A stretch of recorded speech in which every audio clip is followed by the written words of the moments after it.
maybe to you or something. Are there some points that you want to make? I mean, just all for discussion. Is there? I can't remember what names of that. No, snap your fingers in.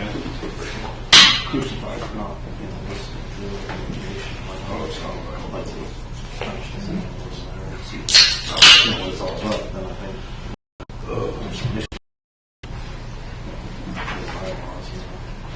Following that stuff. I mean, if there's going to be a long run, I mean, if you want Well, I'll tell you what, let me do this. This is based on your request. Yeah. On here, so I'll, I'll get to you in, I don't know what. what's that? Send me Okay. the files. What you want to bring up. So we can aerial photos that we got to. Yeah. You get a little side gig for like a drone or something? Yeah.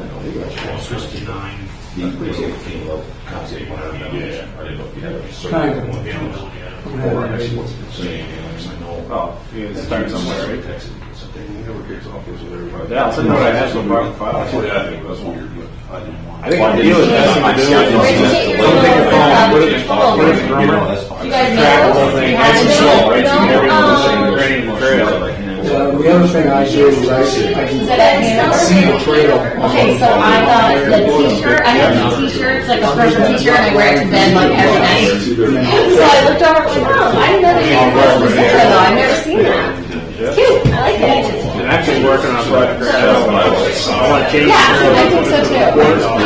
So basically, Jesus, you know, mine's not, it's like, all like I love are like extra large, so I just wear it right as to a the sleep shirt, interstate, you take a know. right, and just near the interstate all the way up into Newport, all the way through 100. So you come out like the back of Millennium, pop up there, cross the road, go into the pit, and then get into before that way. I think you save off probably 25 minutes time. Because if you go down behind K&K, it's kind of like all down, road path down through the woods, you know. So there's an existing trail down power line. There is down the power line.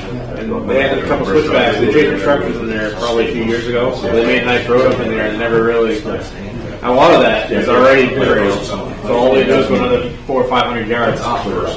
Get right to the interstate and cut into the woods. And that's all been cut. So with the landowner from Massachusetts, I think it's going to be a challenge to get hold of these. We're going to try it, see if I can. I should send them a letter, get some response. Is that in Newport or? Palmyra. Palmyra. Yeah, everything that we were looking at doing is in Palmyra. I was worried about that. I thought probably Palmyra, Detroit, so it's all over one town. So I got all the land on the tax man, so I'm just going to follow through with it. You know, send them a little letter, a little highlight, highlight what we want to do, and then hopefully sign a landowner agreement, have them sign it, and send it back. Recording in progress.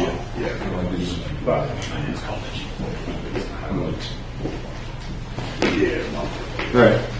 Look at that, I'm late. Wow. So add that time I'm late to all the other meetings, I'm total of 2 minutes late. Let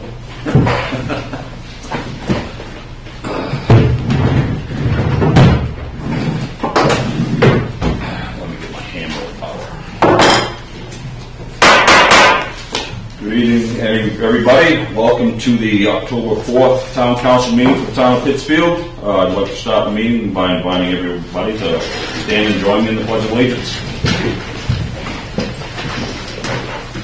Pledge allegiance to the flag of the United States of America and to the republic for which it stands, one nation, under God, indivisible, with liberty and justice for all. All right, thank you all very much. Let's start with just a brief moment of silence, if we could, please.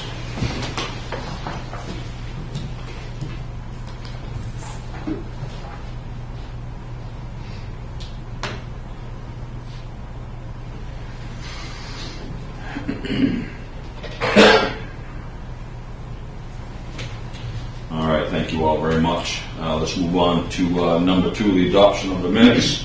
The regular meeting held on September 20th, 2022, and the special meeting held on September 27th, 2022. I'll look for a motion from council, please. The motion to adopt the regular meeting minutes held on September 20th, 2022, and the special meeting held on September 27th, 2022. Second. Moved and seconded. Thank you, gentlemen. Any questions or comments from the council? Very well. Hearing none, since we're ready to vote, all those in favor of the adoption of the minutes of the regular meeting on September 20 and a special meeting on September 27, 2022, please signify by saying aye. Aye. All those opposed, nay. Ayes have it. The adoption of minutes have passed. So let's move on to number 3, presentations, congratulations, and introductions. And for A, we have a discussion of the Pittsfield Theater, history of prior assessments, architectural plans, fundraising opportunities, next steps, and future plans requested by Councilor Holmstrom. So I'll pass it on to Councilor Holmstrom. The floor is yours, please. Okay, thank you very much. After last week's meeting, I thought it was important to kind of get a little bit more information around the theater. Obviously, for those that were here or had a chance to review that, there was an offer on the table for the purchase of the theater, and some discussion that went on, and some information was requested from the buyer, and since it's been rescinded. So, but in the meeting itself, there were just questions raised about maybe the history of some of the stuff that's inside. And after that meeting, I took some time to start doing a little bit of digging and researching to better understand both the assets that are in the theater, what are those worth now, and stuff like that. And I was actually pointed to Ann Matthews, who's here tonight with us, and just wanted to know, because I remembered the theater had closed pre-pandemic, and then there was this building that's been sitting here since, vacant and for sale. But I didn't know the whole backstory, as I'm new to the council, so I decided to try to find out more about that. And in speaking to Ann, I've learned a lot about a community effort to save the theater, which obviously it's still not running, but also to potentially have a nonprofit presence in that theater. So anyway, you guys got some information in the packet, and it's pretty detailed in terms of the structural and architectural assessment from Ames Associates that was done in 2016. But that gives you some context around what that building needs for work. Not necessarily all of that needs to be done, but that is work that they had recommended at one time. And then there's some other kind of historical meeting minutes and things like that give a little bit of background on where that committee sort of left off. And I'll let Ann talk for a minute just to kind of give a little bit of the history of what her efforts have been. But I think it's worthwhile to consider what does it look like to consider a nonprofit theater in the town of Pittsfield, much like they have in the town of Dover Foxcroft. So with that being said, Ann, if that's enough of an intro, if you want to kind of share with the council your experiences both with the Pittsfield Theater Committee and then also your efforts and thoughts around what a nonprofit option might look like for our community. Thank you. And thank you for having me, Lindsay. So the theater closed because of the pandemic. We were up and running, and I think somewhere in your packet there was a list of upcomings, what was going on. I got a phone call from the mayor at the time. What do you think? We're thinking we need to close. Well, yeah, because the whole state was closing. So, and then nothing really became of it after that. But to back up, pre-pandemic, we had all worked really, really, really hard to make a lot of changes, and some of them were pretty painful, to try to keep the theater up and running. And Jennifer Watson and myself could see that there is grants galore out there, but there are none for town-owned pieces of property. So we could see that we felt that this was going to be better served by being a nonprofit. So we contacted lots of theaters, lots of community-oriented building theaters / community centers. We've been up to Rangeley. We've been all over. And we ended up at Center Theater in Dover. And we asked if they would help us. Their board took it to a vote, and they said yes. they would help us. They became our fiscal sponsor, and Patrick, the director up there, has been a wealth of information. Such a good guy. He's open to any phone calls, anything. He's willing to help us, and he has been very helpful. We signed, with them on January 30th, 2020. That was right before the pandemic started. That they were our fiscal sponsor, which means we, as a 501c3, can apply for grants. And I have a stack of grants here tonight that I just thumbed through over an hour that some of them might be pretty interesting. And some of them are $1,000 and some of them are $50,000. Just an example of things can blow your mind when we open ourselves up to stuff. I was talking to Mr. Dow up to Corinna. They have a big building. If you ride through Corinna, there's that great big, it's kind of haunted looking, and it's their town hall. It has their theater up there. It has a library. So they applied for a grant, and he said, everybody was like, it's not going to happen, it's not going to happen, Well, he was amazed one day. He got a phone call. There was a family wanted to come see what they were all about. They pulled up, he said, and the noisiest ramshackle car. They all jumped out, and they dumped over $1 million that day there. They had a family member that needed to get, they gave away money, and they got it. Well, everybody in town then wanted to be their electrician, their plumber, their this, their that. Oh, you've got money now. Now we're talking. Things happen like that all the time. You know what? Rich people give their money away. and we can apply for it. Stephen and Tabitha King give money away in this state all the time. The thing is, they're not going to give money just to the theater. The theater has to be more. In fact, I have a letter in all this paperwork from the Libra Foundation saying just that to Mr. Biggie. That yes, the Libra Foundation would be interested in something like that, but it cannot be just a movie theater.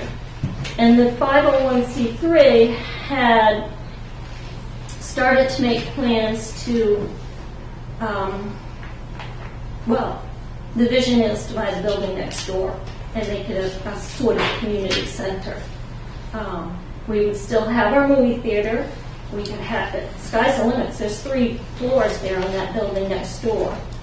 And I've toured it. I'm not an architect, but I got an idea if Kleinschmidt is housing their people in there, it's probably fairly safe. I'm just thinking. So the work did cease when the pandemic came and the theater went up for sale. I mean, it can start back up again easily. I talked to Patrick today. We're still good with them. In fact, I'm in contact with him every month. He does all of our financials. And we've actually had people on their website, if you go to the Center Theater, down at the bottom, donate to the Bijou Theater and Enrichment Center. That's what our 501c3 is called. And we have had people send us money. Well, yeah, that's how I stumbled across this whole thing, is because I immediately left our meeting last week and went home and started researching the theater, and it led me to the Center Theater's website, and the drop-down is the Pittsfield Theater, and I read about it there, and I said, wow, this is great information. I would have loved to have to know this history that the Bijou Theater is the Pittsfield Theater, and they're acting as our fiscal agent, but this all sort of kind of quieted down during the pandemic, and it just had not been brought back. So that offer was an offer, but it was sort of a cold offer without a lot of context. So I think this is a really good kind of idea to talk about what could we do in collaboration with the Center Theater, and I was able to talk to that executive director, Patrick, and he's amazing. Like, he knows everything. He knows the current value of that digital projector in our theater, and he was like, I know everything about that piece of equipment. I know that it's actually probably not worth anything anymore. It's completely like It's more sentimental than anything. anything. It was listed at $60,000. It's not worth $60,000. He's like, it's outdated. They don't make it anymore. You can't buy replacement parts. So he's basically like, there's a lot to that. He's not saying you couldn't get it going again, but he said if it doesn't run for like a month, then it's like it needs to be maintained. Like, there's all kinds of backstory information. But he was fantastic. So anyway, sorry. He is. He's But fantastic. the Center Theater has a extremely successful nonprofit theater that is, I mean, I don't know if you guys have been to the Dover Project Theater. It's all nonprofit done. So that's why they can do this. They can apply for grants. There are buildings all over the state like that. Well, I was saying Rangeley. They're nonprofit, and that's how they run. They have a movie theater, but they also have community type. Well, they have music lessons there because their district gave up their music program. So guess what? Now we got music lessons, and it's very nice. I mean, it's. Ian, can I ask you a couple questions? On the 501c3, that's still a viable entity. It is. What is the status of that? Is it formed of people? I mean, are the people that were or still are on the theater committee? Is that? It's separate from the theater committee. I have approached many people in town, and I'm going to be candid. I'm going to be frank. Everybody wants to be on it. Nobody wants to be on it if it's owned by the town. I'm sorry. So that'll lead me to my next question. Has this 501c3 entity entertained the thought of approaching the town and buying it themselves? Oh yeah, definitely. And? We kind of stopped when it became for sale, and the pandemic took the wind right out of our sails. Well, maybe it's an ignorant question, but why? Why did it? The pandemic, I understand, but why? When it went up for sale, why did that take the wind out of your sails? That would be what you're looking for. Because, well, I think I gave you the paperwork, and I'm not sure. We were setting the theater up to. We need to work on it. It's not going to happen overnight. It doesn't happen in a few days. It's going to take time to get everything in place. We can, at this point, because we have a fiscal sponsor, we can start applying for grants. And the reason why we stopped was because, to be honest, I'm not going to put all that work into it, and nobody else is, if you all are going to sell it. But if we're going to sell it, why wouldn't they buy it? No. Why would the 501c3 buy it? We would. We Okay. would, if we could. But You don't have the funds right now. you don't, right. Okay. So I see what you're saying. Like, you're gonna go and try to work on this vision of this nonprofit, which takes time to build up your funds enough to purchase it. And if it's simultaneously for sale and somebody walks in and just buys it out from under you while you're working to earn the money to buy it, then that's sort of defeating. I get what you're saying. Right. I mean, I very much get that. I mean, it's like working on snowmobile trails that are on other people's land. Right. And you build this beautiful snowmobile trail through this person's land. They say, just kidding, this is your last year on the property. Right. You know what I mean? And I understand exactly what working towards something that you don't have ownership in can be very demeaning at times. When you're done, and it's like, oh, put all that effort in, and now we have nothing. I mean, we had all sorts of things going on right up until past the pandemic, but it shut it down. Sure. And there never really was, I never got any information about restarting. I don't know if anybody else did. I never saw anything. I got a phone call saying we're going to shut it down, but I never got a phone call saying, hey, we're going to start this back up, or we're going to sell it. Nothing. I found out. So let me do a follow-up with this, Ann, please. So you're saying that you have these grants scores of them, but you can't apply because it's a municipally owned property, correct? No, the 50C3 can apply for grants. But you're applying for grants on property that you don't own. Right. Right, that's why they wouldn't want to do it. So they would be, so you need a lease agreement, you'd need some sort of agreement that sort of transfers the, well, we won't say ownership, whatever, I mean, we sell it for whatever, you know? Yeah. But the ownership of the building, right? Because so actually, the nonprofit I was involved in was in a similar position before they were established enough.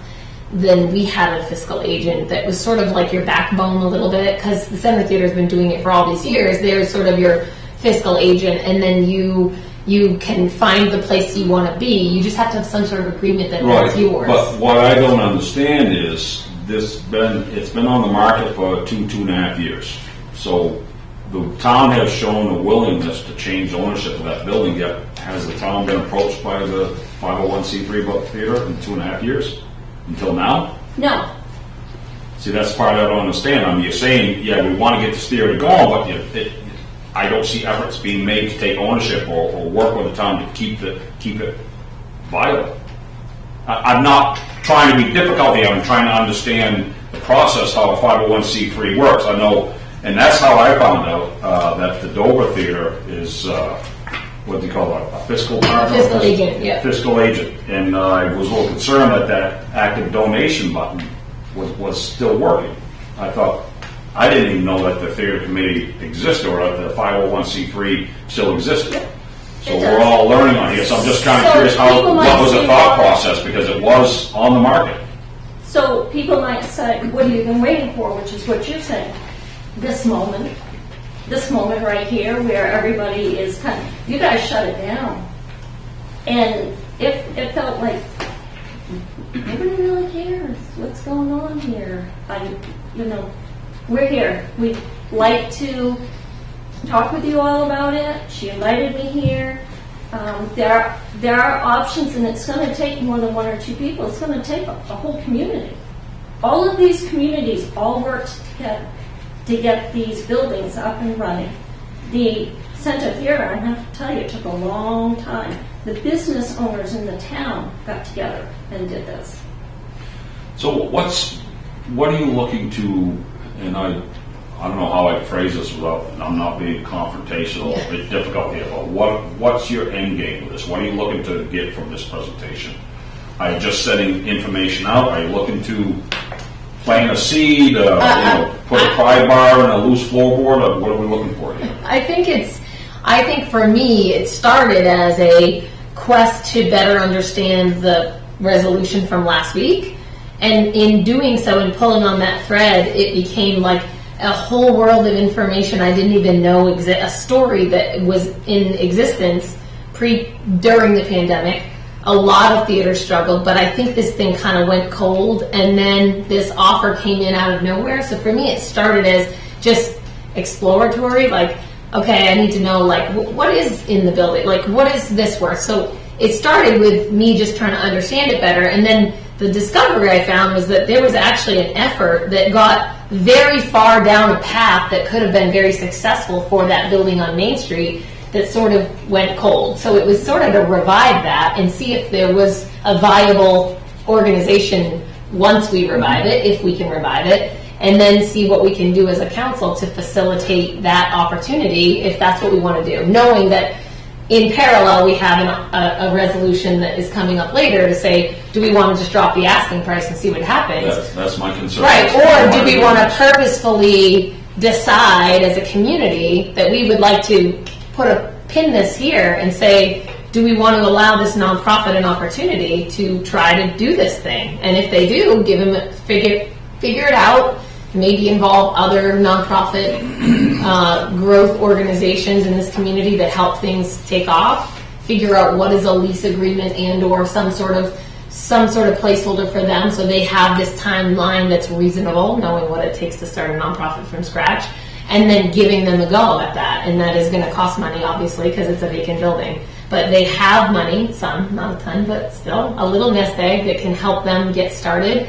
And we have funds as a community, and there are organizations within our community that entire missions are on expansion and growth of our community that might be interested in helping carry the torch. And that's kind of where my head was at. And I have a preference, but I'm not going to share that until the opportunity comes to vote. But I just wanted to talk because what we talked about last week was one way we could manage the future of the theater, and I discovered this other entire body of work and people, and I don't think it goes without saying that those people should be allowed to speak about what happens to the theater during my time, because I have never talked about the theater with you. I'm going to go back to my point I made before. I'm just no comment on the effort that you put in and you and your group. I know how much work you've done because I know my brother's involved with it on the theater committee. I'm just concerned that it's the 11th hour. Now you want to come and talk about theater again. It's been 2.5 years and nothing. There's been crickets in here. We've heard nothing about the theater committee, heard nothing about the 501c, nothing about the Dover theater until now. So I'm just concerned because I guess my assumption, let me just run a scenario by just to kind of prove my point or try to explain my point. So if the town decides, no, we're not going to sell it, we're going to hang on to it, this entity, you figure out what you want to do and we'll work with you. But, a month goes by, 6 months go by, another 2.5, another 3 years goes by. I'm struggling trying to see that's a viable option unless you have a price that you want to offer the town and take ownership. I mean, that's my view, that's my thought, and that's my opinion. And I do appreciate you coming in here, and you asked the questions. That's fantastic because I brought some stuff that I didn't know about it. I'm just saying that's if it gets to that point, be prepared to answer those kind of questions because it's not going to be viable like it was when it was open 2 years ago. When we had this place built, we were talking specifically about the theater. I mean, we couldn't find a seat to sit in here. So I just want to be and I'm really good at playing devil's advocate. Yeah, I am. So I just want to be practical with this. Right, I mean, to kind of play devil's advocate for that, I mean, in today's world, it's almost hard to find people that want to work to actually make money, right? Mm-hmm. So to find a group of people that will get together behind something like this, I think it takes time to get the head of steam back, and it takes that momentum, it takes the charge, it takes the energy, the same energy it takes to keep the Clinton Farm Days going, which have stopped, the same ones for the Egg Festival, which has stopped. It's going to take a charge, right? It takes someone to spearhead that. And I think when something's died, it's hard to revive it. I think it's more than twice, probably more than 4 times, 5 times the effort to make something exist again once it's gone. And I agree with you, Mike. Like, some of it's a little questioning to me. Like, I have a lot of questions too, but I like that she's here. And I like that there's some different ideas on the table.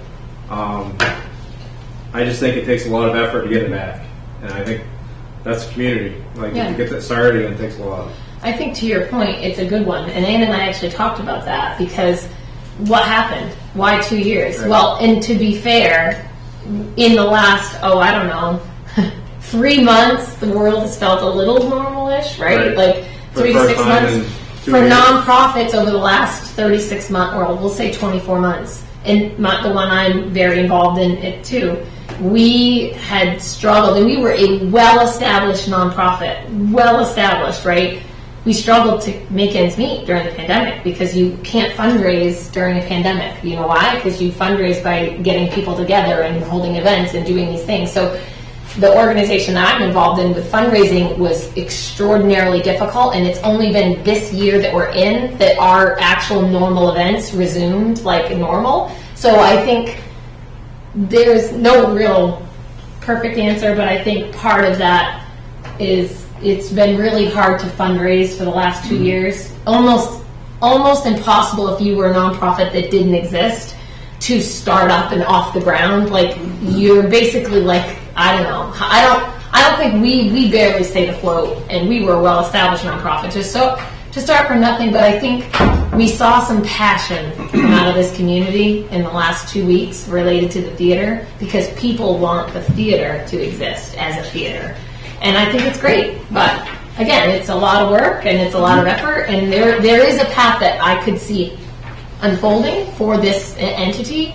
And I could also see a business buying it and starting up a really amazing Main Street business that just knocks the socks off Pittsfield, right? I could see either of those things happening. I'm just saying if Pittsfield, clearly there's a lot of people that would love to see it be a theater. And I don't know the history of how it was managed when it was a theater. Like, maybe you know more of that backstory, but like, I think as a nonprofit, it stands in an enrichment center. It stands a chance in a community like this, much like Dover. We're very similar to Dover as a community. Like, I do think it stands a viable chance. I really do, as a nonprofit. So, just a quick comment I'd like to add. I'm certainly not here to rain on anyone's parade. I know I come across like that, but I try to be very pragmatic and practical. You know, it's not directed towards you, but I agree with you. Yeah, I absolutely agree with you. But I just they want to be prepared because I'd like to think it's real quick and easy. You know, slam the gavel, we're done, and the theater's open and running. Right. You know, so it's just, you know, unfortunately, there's an emotional tie and this sentimental tie. So I just want everyone to be prepared. If that's what happens, it's not going to be an easy road. You know, you'll have the whole town behind you, but I mean, you were in this effort when it was open and viable, just trying to get people to come in and help, and you know, unfortunately, open the pocketbooks is, you know, unfortunately part of the deal. So, is there anything else you want to present? Because what I'd like to do, if it's all right, normally we do the presentation. We go on the next one. It's not open for discussion. I'd like to go, you know, just very quick and briefly give everyone 1 minute. They want to make a comment or something to add on that, unless you have something else you want to close with, or, I mean, I know we kind of cut your presentation out. Did you cover everything you wanted to cover on that? Yeah, if we decide as a community to go ahead with this, it has to be a community effort. It can't be 3 people. It has to be a community effort. Everyone needs to come on board about it. We are extremely lucky in the fact that we have a fiscal sponsor. It's hard to find a fiscal sponsor. He is responsible for everything. He takes care of our money at this point, and they help us with the grant writing if we need it. They're really committed. They want to see us do well. And as a community, we can do so much better than what's going on our Main Street. So perhaps if it does get to that point where we're having this kind of discussion in the near future, perhaps this gentleman can come talk. Oh, we'd love to. Okay, good. Yep. So what I'd like to do, very briefly, I'll give everyone a minute to talk, because we don't normally take the feedback on these presentations. Is there anyone online that'd like to speak? Yes. Yes, please, Jane, go right ahead. Jane Woodruff, 109 Hartland Avenue. I think she's presenting a lot of information, and I sit here and I look at your space you're in, and I thought, if you ever really wanted some community input, it might be wrong to open the theater and fill it and let people come forward and speak. And that would be a great place to have a presentation about the possibilities. If you're truly looking for community input, you're going to do better than Zoom meetings.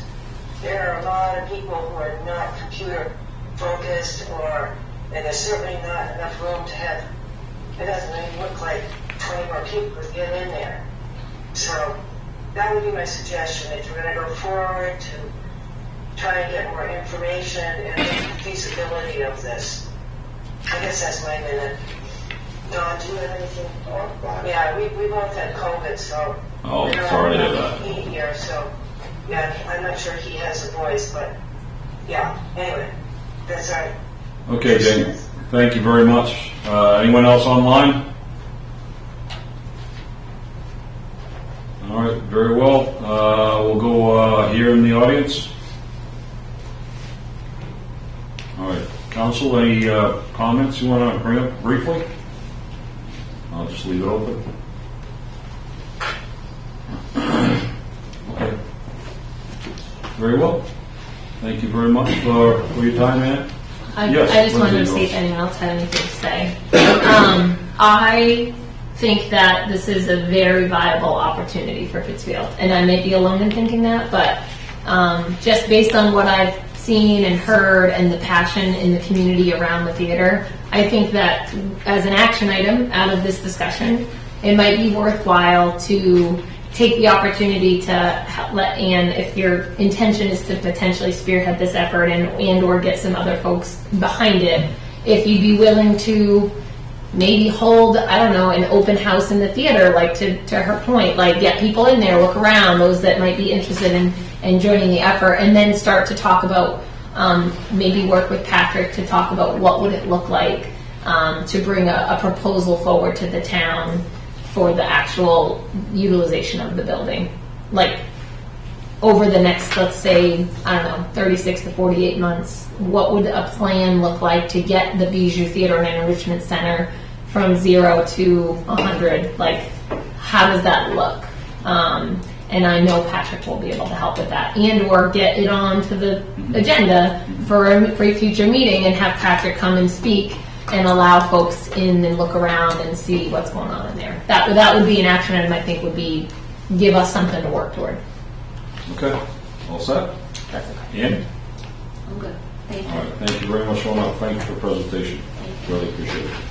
So let's move on to 3B, discussion of the Pittsfield Economic Expansion Corporation. Pete, financials, funds, board member terms, skills matrix, excuse me, last 5-year accomplishments for peak mission statement, peak bylaws requested by Councilor Hall.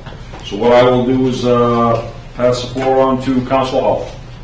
Yeah, so as we discussed prior to the meeting, Mike, we were kind of hoping that maybe the peak president would be here or peak vice president. Neither one of those people were available. We had some questions, kind of try to understand peak, where they're coming from, what they're doing. Their suggestion to us last week, we don't really know all that much about peak, and I don't know if that's by design or not. The transparency there is they're not always transparent, so where they're coming from and what they're trying to accomplish and their guidance to us, you kind of take it with a grain of salt because you don't necessarily know their backgrounds, what they're doing, what they're trying to accomplish. So, I mean, so I want to get into this stuff. I still have some questions out there, and I'm trying to get some clarification on. I think if we tabled it for 2 weeks and talked about it at the next meeting, hopefully we can get maybe the peak president, who is Tim Nichols, and some other peak members here. That would be helpful for questions that we have and concerns or what have you. And hopefully we'll have all the council members here as well. So just a quick comment. I know there's some information that they can't share that's proprietary. That's how people I understand that. So there is some information that they're not being forward with it because they don't really have that obligation to, nor the right to. It depends on potential clients. No, I understand. Yeah. But there's people on the council and people in the community that certainly have questions and concerns and what have you. So I think if we can shed light and kind of everybody understand what's going on a little better. Sure. But if we could talk about it in 2 weeks. I know we just had a lengthy presentation, sure. So having those staggered would probably be better. Yep, okay. No worries. Catherine, could you extend an invitation to the, Tim Nichols and Mike Gray? I'll invite everyone again. There just were so many No, understood. vacations and work assignments and everything, and one person couldn't go out because they were ill. And if there's any specific highlights that you'd like to address, just give them a little time to prepare. They can probably get some more information. Sure. Okay. All right, very good. Thank you very much. Let's move on to 3C, Catherine. Mr. Mayor. Yes. In order. I would suggest, in the absence of getting information from them and their inability to get there, that you could request, I would think, some kind of written report with the basics that Mr. Hall just mentioned, which is, composition of the group, tenure, qualifications, how do you get on that committee or not? Well, actually, we do have that, Jane. And he's going to provide some information for them to address it, if there's any specific he wants to address. Could you let us know where that's readily available? Is that on the town's website? It's on the town's website. Yes. I put it together. Okay, very good. Good. Thank you. All right, thank you. So, Catherine, let's move on to 3C, please. Thank you. I'll hand over to you. 3C is community and economic development activities and events. Several of these items are all involved with the agenda items that are coming up quickly, which are very exciting because everything is coming together. We're also on our Main Street sewer rehabilitation project, including the DEP American Rescue Plan. That project has been tabled until we get further into the scope and the timeline and everything on what will actually happen on Main Street. So just as with DOT has tabled all of their efforts, the town had to table its efforts on the sewer main. We did the survey and started the design work, but then had to cease for a little while until we get further into what will take place with the PPI, which is the item coming up shortly. Airport grants are going along really well. We have several $1 million of projects ongoing with the airport hangar. I did an item, a short brief on the town manager's report, which I'll go over later. And then we have many other small grant opportunities that after the budget is together, we're glad to work on. Thank you. All right, Catherine, thank you very much. Number 4, we have public hearings. There are none scheduled for this evening. Number 5, reports. We'll start with the council committee's finance committee. Any reports? No, we haven't met. We've got a meeting next Tuesday, I believe. Okay. Always exciting, I'm sure. Oh, very. That's why you're looking a little tired. Yeah, all the meetings. All right, ordinance committee, any reports? Haven't met. Very well. Recycling committee? And recycling will start in January of 2023. Okay, very well. Catherine, do you have anything from the planning board? Any other? No, none of the committees have been meeting. It's been a very busy time of the year for them. Okay. All right, very well. So let's go on to the town manager report, please, Catherine. Yes, on the town manager's report, it's very brief. We are working basically on finances, taxes, utilities, many grant requirements, and then the fixes that are required for the TRIO financial conversion that took place on August 3rd. But I will note that nomination papers came in, all were valid. We have 2 to 3 candidates for each position on the town council, and SAD 53 has 1 candidate for each of the positions. Our tax bills went out. The assessor took a little bit more time because there were so many splits and so many transfers that took place. We have many new residents to town, and we're actually going to go through and calculate how many because we think it is going to be a large figure. But the mill rate for 2022 is now $24.40 per thousand, and that is not at 100%. It's sliding down quickly because the properties that were being sold are being sold for very high prices. Some actually went out to bid, and people were bidding way above the prices that were asked. So that is going to affect the overall valuations. And so what that means is that the values that we have on our houses are less than what the market would allow it to be sold for, which then means that the mill rate looks higher than it is. So the increase was 1.3 mils, or 5.6% from the last budget. And so we do have a revaluation quarterly results over a period of time. RFP out has a long name, but a more professional name than that, but it's basically what it is, a revaluation being done over 4 or 5 years. And so that RFP is out. We've had 2 phone calls on it. Hopefully we'll have more. There's not a lot of revaluation firms out in the state of Maine. There are a lot out of state.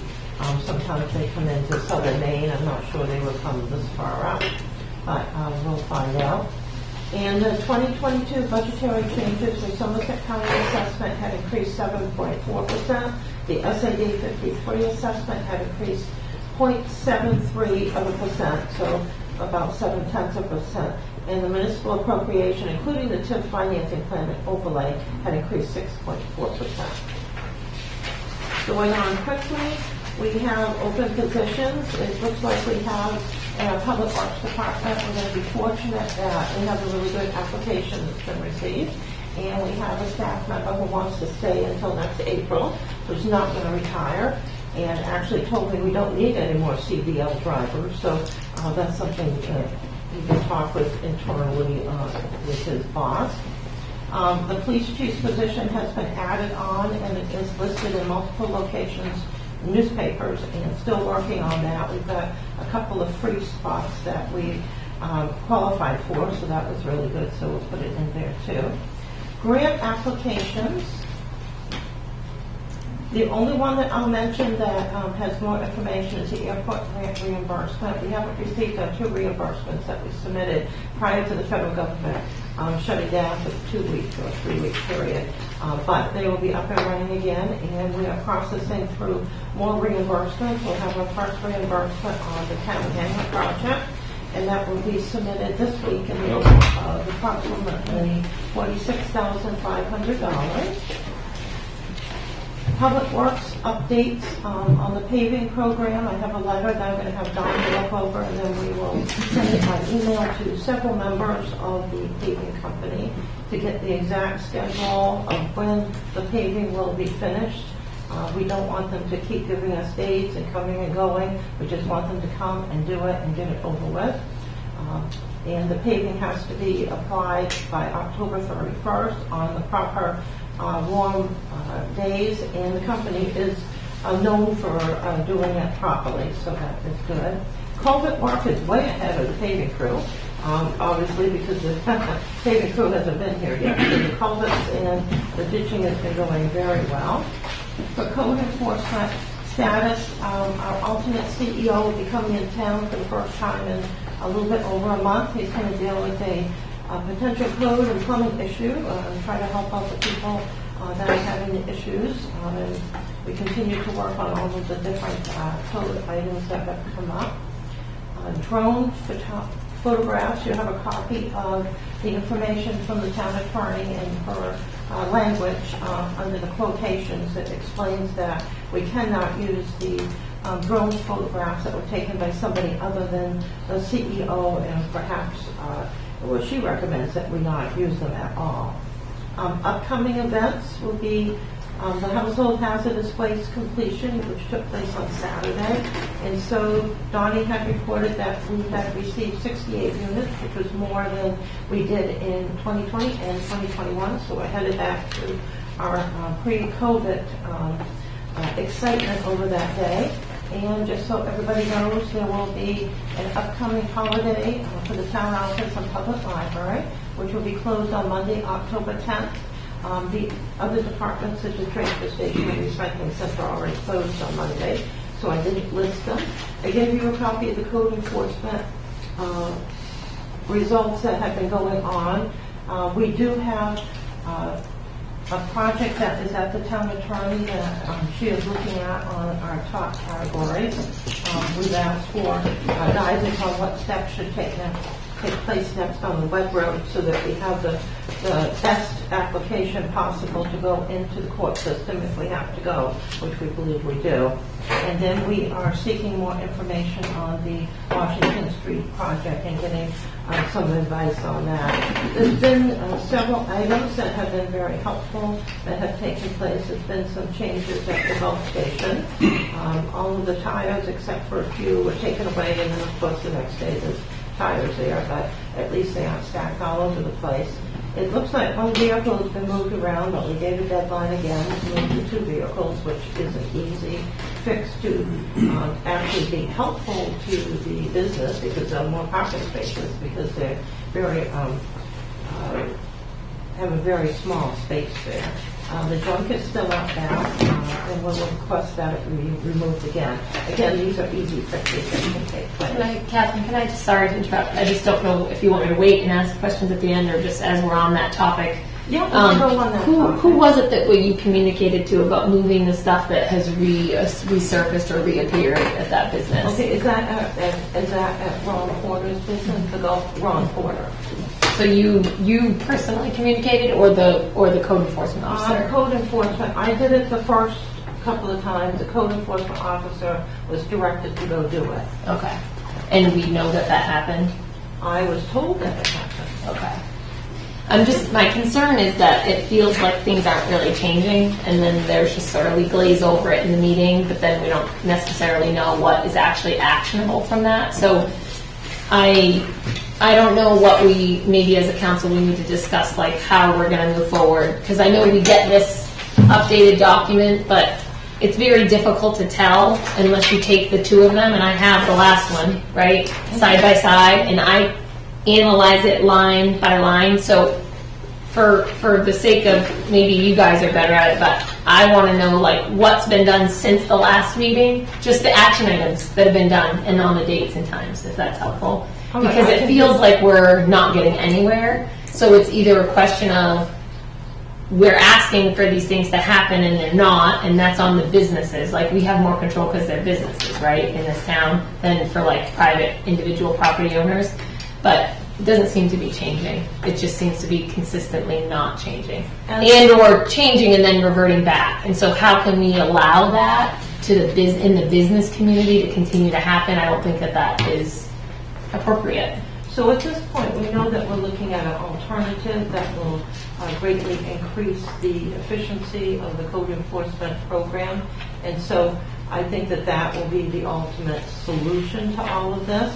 Are we currently at the same numbers of hours of code enforcement that we've had? No, you were looking at an increase in the code enforcement hours. No, but current state, before we talk about the increase, we still have, was it 28 hours of code enforcement work that goes on in our town a week? Is that correct? We have a code officer who continues to learn their position.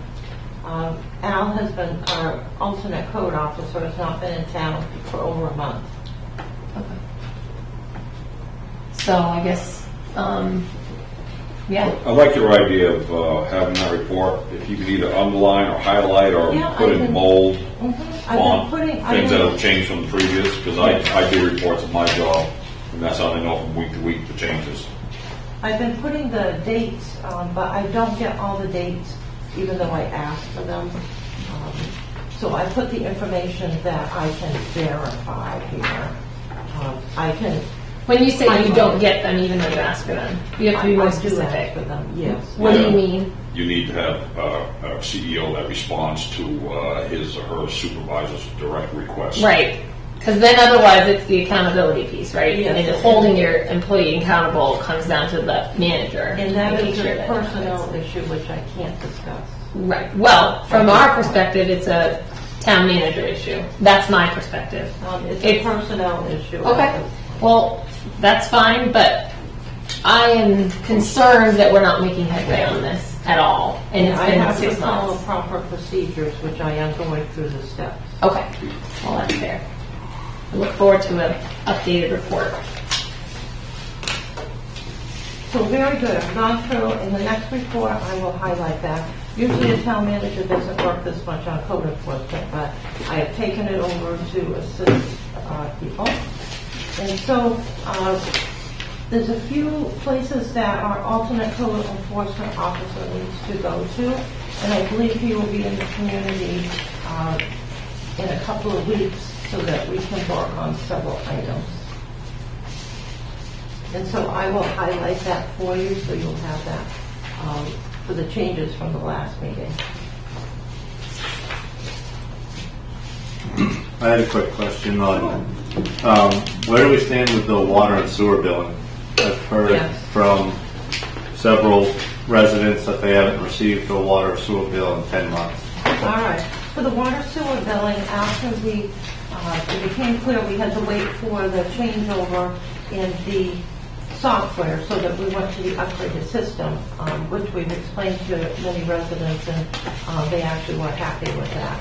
And so the first billings went out for book 1 and 2. It takes basically, because everything does not come over properly and you have to go through every account, it takes the staff 2 to 3 weeks of working on it, and then I work on it for a week, including many nights, usually 4 evenings to get through that. So book 1 and 2 went out, we felt comfortable with that. Book Right. 3 and 4 went out, went through the same process. And now book 5 and 6 is the books that we had trouble with before. We're still having considerable trouble. We thought they were going out on Friday, but some of the accounts disappeared from the system. And so when When you say the system, is that Trio? the Trio system, Okay. yes. And so we have had many tickets and conversations with Trio. And so we are still working on this, and so I need several days to go through the last changes that took place. When we do this, I've indicated at prior meetings, it has to be correct. So we're not going to issue All right, it until so- it's correct. Couple issues there. 10 months. We didn't convert to Trio until August of this year. We're billed quarterly for our water and sewer, is that correct?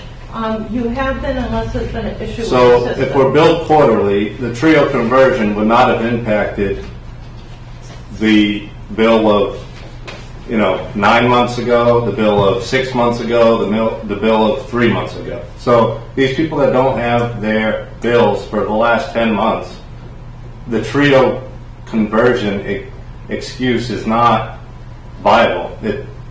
They should only have a 3-month bill that they haven't seen yet, if it was the Trio conversion that caused them not to have their bill. There are two issues that caused it. One, the issue with the meters that were moved around, which were not notified to the office, which all of our associates took care of, and this took 2 months to go through that process. Well, that would be specific, onesie, twosies here and there. It wouldn't be an entire town or an entire quarter of a town. Well, It would be, It shut down the system.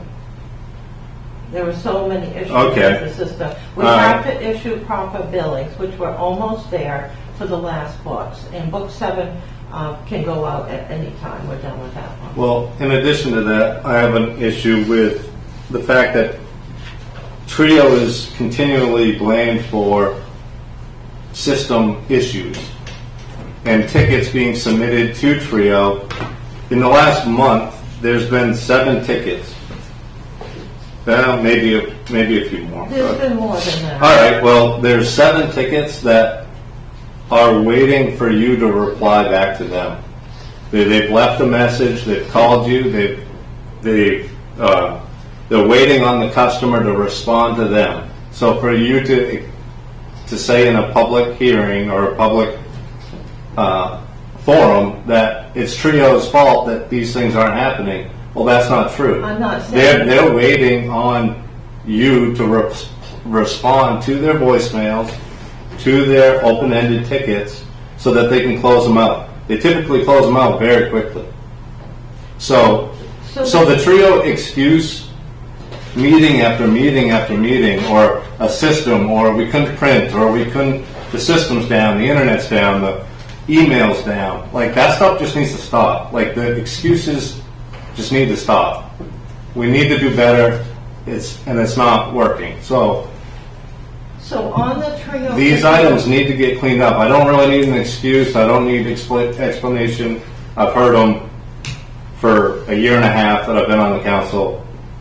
It just needs to be fixed. So that we're clear, there's 2 tickets that are I waiting. was going to for ask you us. real quick, if you don't mind, There's from one- this point until you see this being done up to date, what are you looking at? I A day, a week, a month? I thought it was going to be last Friday. Oh, so it could be Everything is the up. next week or two?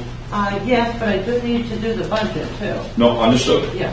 So I thought it would be last Friday for the book that's been the issue with the meters and everything. We want correct billings and we want Right. everyone to be billed. The other books worked out really well, but they took some time. And so this new reports that will be very helpful with the new system. There's only 2 tickets that I have that are open, and those have to do with the budgetary system. I don't have any other open tickets.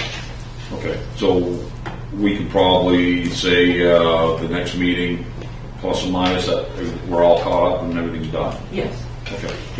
If we can't get those other billings in there, we can do a separate billing. I hate to take people out and do them separately, but we may do that. We want to make sure that everybody gets a bill. Is there, Jason, can I ask you, is there, I know the 10 months plus or minus, is there a slew of people of what you're aware? I mean, is it a handful of people that could be done in the office by hand so they get their billing up to date? I've heard from a slew of people, and the people that actually finally did get their billing, it was a 7-month bill or a 6-month bill, $1,000 bill. Okay. You're asking people in a time that money's tight Well, no. to turn around and and pay for these water and sewer bills. I mean, And That's so just- that we're clear, we've given them 3 months and also told them they can have payment plans that can continue until they can pay their bill. right, but that's not, it's just, It al- it that's not allows- my point. It allows them to be able to get their bill out. It does allow them to That many pay their people bill. come into, many people have come in and already paid their bills, but those that need to have the payment plans can do that. They're being given 3 months to be able to pay the bill rather than the 30 days or the 20 days they had previously, 20 to 30 days. So they've been given 3 months, and then once books 5 and 6 are updated, then we're updated.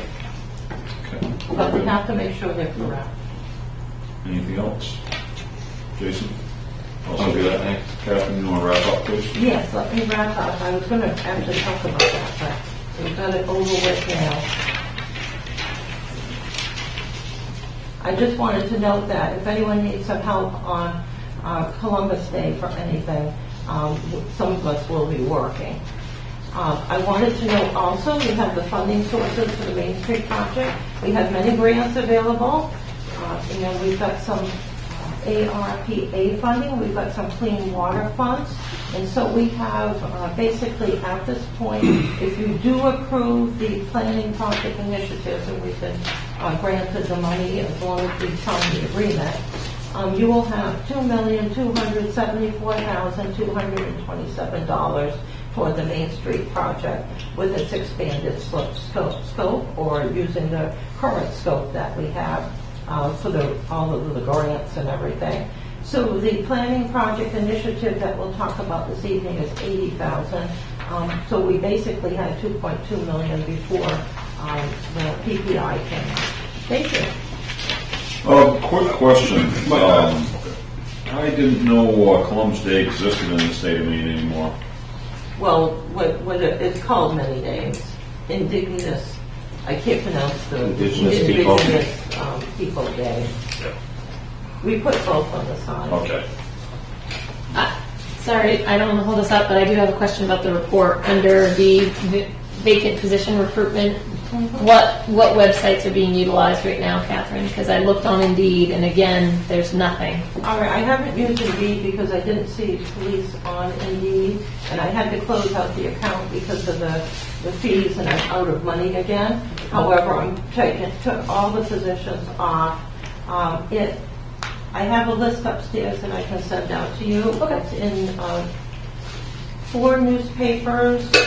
We have a free ad for Monster that we're going to put it on. I did see some police positions there. It is listed for the Maine Criminal Justice Academy. It is listed for the state of Maine police sheet and the town website and a whole variety of other websites. No. I have a question on that too, follow up. On the financial clerk position, I know we've been over this a few times. We have one position showing vacant. Is that according to budget, or is that according to what we're just showing as one position? How many people are we budgeted for in the office, and how many open positions are there truly? There's one open position. Just one? Okay. Yeah, I couldn't find not just the police job. I couldn't find any of the, aside from the Pittsfield town website, which a person who might be looking for a clerical or whatever job isn't going to go necessarily to our town website to find a vacant job posting. They're going to look in a Google search, which is going to find it in like a major one like Indeed or those. So that's a recurring concern I have, is that we have somebody who's working on a holiday or going to be working on a holiday, which they shouldn't be, but we can't fill positions. It doesn't seem like we're taking the active steps that are necessary to fill those said positions. So it's kind of like continuing down a road where it's not solving the problem. The short term is we need to recruit for people to come and fill these vacant positions so that people aren't working, specifically you. I mean, you're working, according to these reports, all hours of every day and night to do this work. I will be the person working on Columbus Day, and I have a volunteer. Right, but I mean, the bigger point is, like, healthy work-life balance, the town, other employees that are working more than they should to fit, like the police department is vacant a fair amount, right? I mean, like, I don't know if you want to speak to where you guys are at. Are you filled? Are you good? Like, No, we're far from filled. right. I think we have, including the police chief spot, I believe we have 5 vacancies. 5? Yeah. So I feel like we really need to put some attention into recruitment in some fashion. And we've said it now, this is, I don't know, it's getting to the point where I'm like, feeling like I'm not doing my due diligence. This thing with Indeed has something to do with the payment. No, I know We about that. had talked about that. The thing with the police officers is they have very specific sites that they have. Right. You don't necessarily go on Indeed or Jobs in Maine to look for, police officer role. I mean, you have very specific sites that you all check. I mean, not you personally, because you're happy here, right? That's right. Correct. Yeah, that's right. A lot of people use the Maine Criminal Justice Academy website, Yeah. which we do have a listing on, the Maine Teachers of Police Association website, and then there's Brian McMaster. He's a really high up place with the academy. He puts out emails to almost everybody that works in police, and puts out information on openings. So as far as the police openings, we're pretty much sending out as much as we can in as many places as we can. I believe so. I mean, Okay. it wouldn't hurt to have it on other sites. Maybe in general somebody might not need to check that. Right. But for the most part, if we're trying to recruit people who are already working in the state, they're probably going to check those sites. Okay, great. So there's quite a listing, there's a lot of competition. There are so many towns listed, as well as state agencies on those sites, but we have been listed all along, as well as going to job fairs and many other websites, as well as some ads in the beginning. But the credit card will only keep us for a certain period of time. I've already lost one credit card. This is my second one. I only have one left, and I'm not going to use it. I have three follow-up questions to that, right? Yeah, so let's move along here, yeah, go ahead. Okay, yeah, these have to come out. No, I understand, but I don't want to delve on it for a minute. No, I got it. Police has how many vacancies? I believe it's 5 in total, including the chief. Okay, so we have 3 listed here. So that's been how long? And this isn't a grill to you, I'm just asking a Yeah, question. no, it's, as far as having 5, it's probably been a month or 2. Okay, previous to Friday? Prior to Friday? Yes. Correct. Okay. Number 2, has there been any effort outside of general recruitment for full-time or part-time positions for contract work or outside agencies that that have been suggested, that have been partnered with to handle the workload? Has there been any additional process beyond your one meeting on that? It requires a credit card. So as soon as we get through the Indeed, we'll be all set to go. I have the Okay. whole listing of everything. I've been on 3 websites and looked around. I filled out some information. Okay, so can we have a topic for our next meeting? I don't know how it has to be done, if it can be open forum or if it needs to be executive session, whatever, that we discuss the financial ability and ways around this. I think this council together and town manager, with 8 of us together, we can figure out how to pay for a Indeed ad and get some people hired in this town. It's a regular. So long. It's a regular item. Yeah, well, let's put it as a. Yeah, we discussed this before, we've all identified that there's an issue with paying for Indeed by because somehow the charter says we can't have I'm not sure how it goes, but we have yet to address it, and they're bringing up some valid points. We can, according to the town attorney, we could temporarily amend the charter to allow us to do this type of thing. Right, well, so there is some, I'm not saying there is some way we need to deal with it. The valid point is, we talked about it, we have yet to do anything about it, so yes, if we can put it, So maybe whether it needs to be an executive session, if we're gonna be talking numbers that aren't for the public, or, No, it's a regular. okay, we'll do a regular item, so we'll, I'm not sure what, we'll have a bone to chew on, something, well, I have this fund, or it's gonna cost this much, or it's this part of the charter, instead of just talking big ideas and throwing stuff at the wall, see what sticks. Let's have actionable items if we could, Catherine. I don't know how I can focus a little bit more on that. I hope that's where you want to. Yeah, I won't knock it out, right? We keep talking about it, we keep kicking the can down the road. So why don't we do it tonight? Why can't we talk about it tonight? Is this hard? I mean, I don't think this is that hard, is it? There's no way to. Don't we have gift cards? We can buy gift cards, can't we? We've done that before. Well, we can decide where the money comes from. Well, I did do the gift cards, and that was criticized, so I stopped using them and went to my credit card. No, I think it's a stopgap to get us through a situation. Like, I think right now we're in a situation where we don't have any people. We have to buy a gift card to put an Indeed ad together. Is it a budgetary thing? Or prepaid credit. I mean, is there a budget that you're using for advertising? It's crazy when you get I've itemized used receipts, the gift gift cards. cards before, and there Prepaid was a credit lot card, of you get criticism, access. so Hold on, guys. So I stopped. No. I'm asking, is there a budget somewhere, whether it's gift cards, credit cards, or anything? Is there a budget that we have for advertising? Well, we're all set if we want to use advertising, which we have on many sites, and I go into Google and find them. So we have other sites besides just the one Indeed. Right, but Indeed is very large, very all-encompassing, and it's a well-known site. So if we have money in a budget for advertising, if we have money in a budget that's already approved for you to take money out of that and put in an ad, if we have to have you buy a gift card to do that, or a money card or something, take that money, buy the card, and put in the ad. So I tried to use the gift cards there. They don't take them on certain sites. So by gift card, I'm talking about a money card. It's like a temporary debit. You can buy $100 card from Walmart and just use like a credit card. I tried to use some of these. Visa gift card. I can try again, but I've tried to use some of these. Some sites don't take them now. They used to always take them, so I didn't have to use my credit card. I wanted to know. But I don't mean to interrupt, Catherine. Maybe I'm not understanding what you're saying here, but they're used exactly like a credit card. And sometimes they're just not taken with some sites, no matter how you input the information, even if you say it's in your name, and it just has the name of the company on it. We've tried that before. There are a few sites it doesn't work on, and Indeed was one of them. Very few sites. According to Indeed, they do accept prepaid credit card and debit cards. According to Indeed, that's worth anything. All right, well, we did do this and it didn't work. Indeed.com. I think we need to. Somebody can help.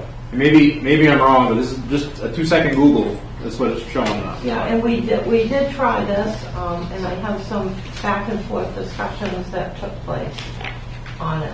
I can go back and look again. So it may be a miscommunication, maybe not entering it correctly. I don't know. I mean, they do. They're not going to say no to a valid credit card if you want to pay money to offer services. Debit card, credit card, money card. It shouldn't make any difference. I was not the only person that tried to do this. We had 2 other people who tried it, thinking that we did it. 2 other people here? Yes. I don't know. So what let the me go issue is. back and look at it. It's been a number of months since we started Indeed. This was in the beginning. Yeah, I think we should, because if it's in the budget, I know it's not the most convenient way to do that. We should be able to set up an account. There you go, done. However, if they only go by money cards, credit cards, debit cards, and it's in the budget, let's buy some cards. Let's put in some ads. If you could please check that out Yeah, I will. and do that, and let me know. Yep, one second, Marty. And let me know how it comes out, or let the council know. Actually, either way, if it works fine, let's have a follow-up for the next meeting. All right, it's been a number of months since we started with Indeed. We started last July, August, and used it for a while, and then stopped using it because of the credit card issue. Then we went back when some of the council said they wanted to use Indeed very strongly, so I did. So I will try other types of cards again, All right. and I'll have a couple of other people work on it too. All right, thank you. Marty. And Mr. Mayor, I wanted to mention other things we have been doing is we've been starting to attend job fairs, work with career centers. Another suggestion is, I don't know if there's a way we can make Pittsfield website a little bit more user-friendly, easier to find the open positions. Instead of having to try to search for it, maybe you have it. It's somehow on the offered. front page of the website. I bet you could just suggest that. That's all. So how's the word of mouth been working in your community with the police officers? I mean, that word must get out pretty quick amongst you guys. Yes. Yeah. It's going well. Yeah. Any potentials? Anyone offer interest? We hear things. Yeah, but we understood. haven't had any. I know you're not going to offer anyone. I won't ask. Yeah. Okay. Gotcha. One of the items we did run across with the police officers is there were 4 names that came out. People are waiting to see who the police chief will be. Yeah, Eric, go ahead. Have we asked like Somerset County to help out with patrol in our areas just where you guys are so short staffed? Is there any collaboration there between them and you to help? And Yes, first stopgap? they have offered. Good. Scott Regan has offered. Clinton. Clinton. So. Are they also short staffed or are they full? Yes. They are too. Yeah. Scott Regan's fully staffed, They are. but the sheriff's department's short staffed. So what's Skowhegan doing different than, and just from your perspective, are they doing anything different than we are? Right? Are they trying? Are they paying more? What are they doing? I don't know why. From your perspective. I asked Chief Bucknam a month ago. It probably was if he was short staffed. And he was like, "No, I'm fully loaded." So I don't know. Maybe people just like to work for him or like that community. Sure. But why? I think he was able to hold on to the staff. Yep. And while attracting others. So. Fair. So when we thank you. have our little department meeting tomorrow, we can talk about contacting a couple of the departments that actually aren't short-staffed, because when you look at the list, it looks like everybody's short-staffed, but if Skowhegan isn't, we can ask them directly how they did their advertising. Okay, yeah, and as long as, if something hasn't changed, but the last I knew, they were fully staffed. All right.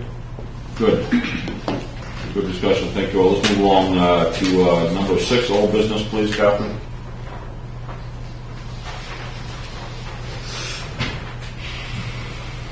Tabled at the September 20th, 2022 meeting, Resolution 22-90, resolved that the Town Council instruct Allied Realty to lower the price on the property listed as map 25, lot 81 to blank, if it is decided to not set ordinance 22-9 to public hearing on October 4th, 2022.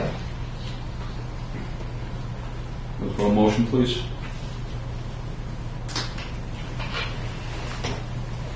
I'll make a motion that we remove from the table resolution 22-90. Second. Moved and second. Discussion. Very well. Hearing none. All those in favor of removing from table resolution 22-90, please signify by saying aye. Aye. All those opposed, nay. Ayes have it. We have resolution 22-90 is off table. I will look for a motion. I'll make a motion that we open for discussion resolution 22-90. Second. Moved and seconded. Thank you, gentlemen. So now we have resolution 22-90 open for discussion. Just a brief update. You have the paper that's in the package. So last meeting I had asked both Aaron Bolster and Gary Jordan to come up with a possible new listing price. That was the resolution that was put in there in case the resolution ordinance was not passed to set the discussion to the theater. As such, this is now a viable option that we need to discuss. So the number that they came back with, all things considered, was at $65,000. You see, the original price in 2020 was $175,000. It was dropped 2021 to $149,900. So now the recommendation is from the two agents was at $65,000. So that's a recommendation.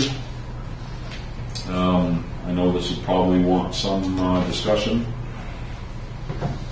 So what I will do is, let me open up to the audience first.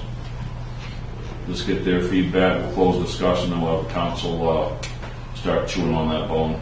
Anyone online wishes to speak on this topic on Resolution 22-90? Very well. Anyone in the audience wishing to speak on Resolution 22-90? Very well. Public comment is closed. Let's go to the council. Any comments, suggestions, ideas, questions? Yeah, for me personally, I wouldn't be, based on some information that was brought up tonight, I don't think that I would be ready to take any action on changing price or making any decisions on sale at this moment until we understand exactly the direction that we're looking to go. That certainly is an option. So you're... Yeah, I'm just, yeah, I mean, I would, I would be opposed to moving forward on this until we have all of our information, right? We need to give each opportunity that right and ability. I think that there are some questions that we have for some people that will hopefully join us in a couple of weeks as to why this wasn't proposed or sought earlier as an option of revitalizing that theater over 2 years when we have a entity that is. I would probably caution you to think that that's in Pete's lap. That's what I'm saying. I'm wondering if that has been approached or the idea has been moved with an already existing 501c3. Right. I have expressed concern that it's been kind of quiet for the last 2.5 years from this entity. Right. So we have a corporation that's entrusted to revitalize and energize our community. Mm-hmm. And if we have something that's existing and willing, why we wouldn't go back to that as a first option to get that up and moving blows my mind. So that's going to be some questions. Understood. I'll ask in a couple of weeks. So based on your suggestion, we have actually 3 ways we can go with this. We can put a price in there and vote on it, as suggested in the presentation. We can remove the motion and put it back to table for further discussion, or we can vote it down completely. So that's what we have for options. So I would suggest, if it's the council's will to put a price in there and act upon that, I'll entertain listening to a price and we have discussion. Or if your wills are already known, let's have that. Let's talk about this. I know. So, what direction would you like to take? I would like to table it. That would be my request, is that we table it. I don't want to take it entirely off the plate, because if that is not a viable option, or if it's going to be too long, right, then we need to look at other possibilities. Maybe we could find an interested buyer that would then be willing to work with the 501c3. You have no idea. So maybe that price has to be there. So that discussion needs to be an option, but I think it needs to be tabled again. Okay, very well. Any other comments from the start, or a response to Councilor Jester's comments from the council? I mean, I'm optimistic about some of the things that we heard tonight.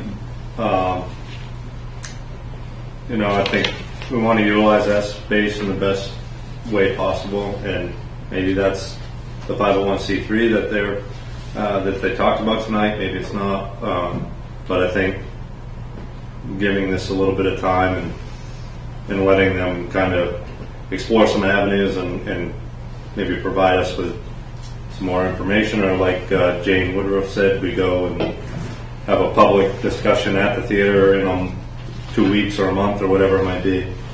But tabling this for now, it seems practical. Okay. I would say. We don't have to table it for the next meeting. We could table it. Well, that's kind of what I was going to get. The only input I wanted to put in on this is that if we table it, we have to have milestones, we have to have progress, we have to have goalposts, so we can't leave it open-ended again and have this same discussion at the next meeting, because it's just gonna continue on and on. That kind of goes with what I had mentioned about the 501c3. And I'm not saying no, I'm not raining on anyone's parade on this, but we need to have something solid in hand. I mean, that was the issue when we had the Smiths here. They didn't really have anything in. They had a vision, and they talked about it, but it wasn't shared properly, correctly, logically, emotionally, however, any other adverb you want to throw in there. So that's, I think, part of the reason why that didn't pass or failed, bottom line. So my only caution would be, we can do this. I assume with the entity of the 501c3 being the recipient or having given them time and a voice to do so, I just want to make sure if we do that, that entity is prepared to look into this. We can come back in the next 2 weeks of the next meeting and say, no, we're not willing to do it right now, and we act again. I mean, I just want to put some teeth into this. I think tabling it keeps it back of mind anyway. Yep. It keeps it coming back to us. Well, yeah, it puts it off so that we can have actionable items at the next meeting. But I just don't want to get in the habit of continue on. No, we're not ready. We're in December. We're in the middle of budget. We're still tabling this item. Not that I'm in a hurry to do anything with it, but it becomes very inefficient. People become lackadaisical. They just, geez, we're going to talk about that again. Okay. So yeah, please. Can we ask Ann what a realistic time frame would be to come back to us with? Yeah, sure. With some ideas or with a Would proposal? you be willing to speak to that, Ian? I know we kind of put you on the spot with this. Yeah, I am on the spot. Sorry. I mean, if the council was able to do so, assuming that the beneficiary of this extra time would be this 501c3. Right. I mean, is that something that I know we caught you unguarded here, however, is that something that your entity could viably talk about at least? Yes. Come back with a vision. Not necessarily a plan, but a vision. Okay, can we do this?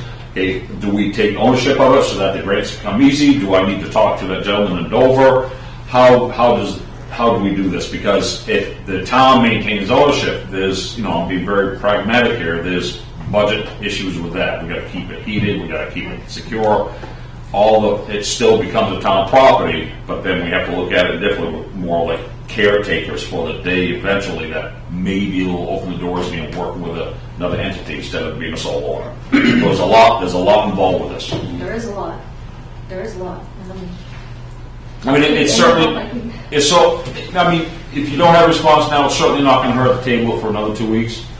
If you come back and say, we just don't have the time, we're so overwhelmed, or we got it all set, I mean, at least to buy the time. I think that's what we're looking at, correct? It would be very appreciated. Yeah. To have some. Do you think that we Is could 2 weeks have- realistic, or is that not?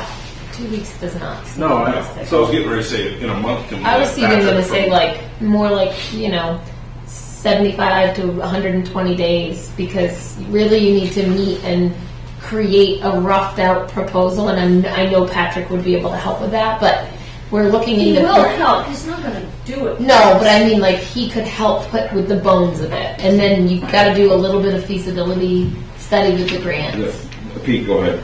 I'm just wondering, what is the harm in taking the suggestion of the real estate agents and dropping the price? Anything that has going to be done or that might be done still has to come before and get added to the agenda and voted on, just like the last. So what is the harm in taking the suggestion of our agent and just dropping the price and wipe this off the table? Yeah. And then it can get added on if things come together. If not, our price is going to get dropped and move forward. That's my thought. So my take on that is, if you drop the price to say 65,000, someone comes in with 65,000 tomorrow without a business plan, without anything else, that says they want to buy it. You still don't have to accept that. It'll be put on the agenda just like the last one, and you don't have to accept it. How many times do we want to pull that though? Yeah. How many times do we want to pull that on prospective buyers? Because the word gets out quick, right? The word gets out of, these guys think they're ready to buy it. Or the word's got out already. Right. Yeah. We do it twice. That's going to be a bad day. But- Cutting the legs out from under this before we even get started.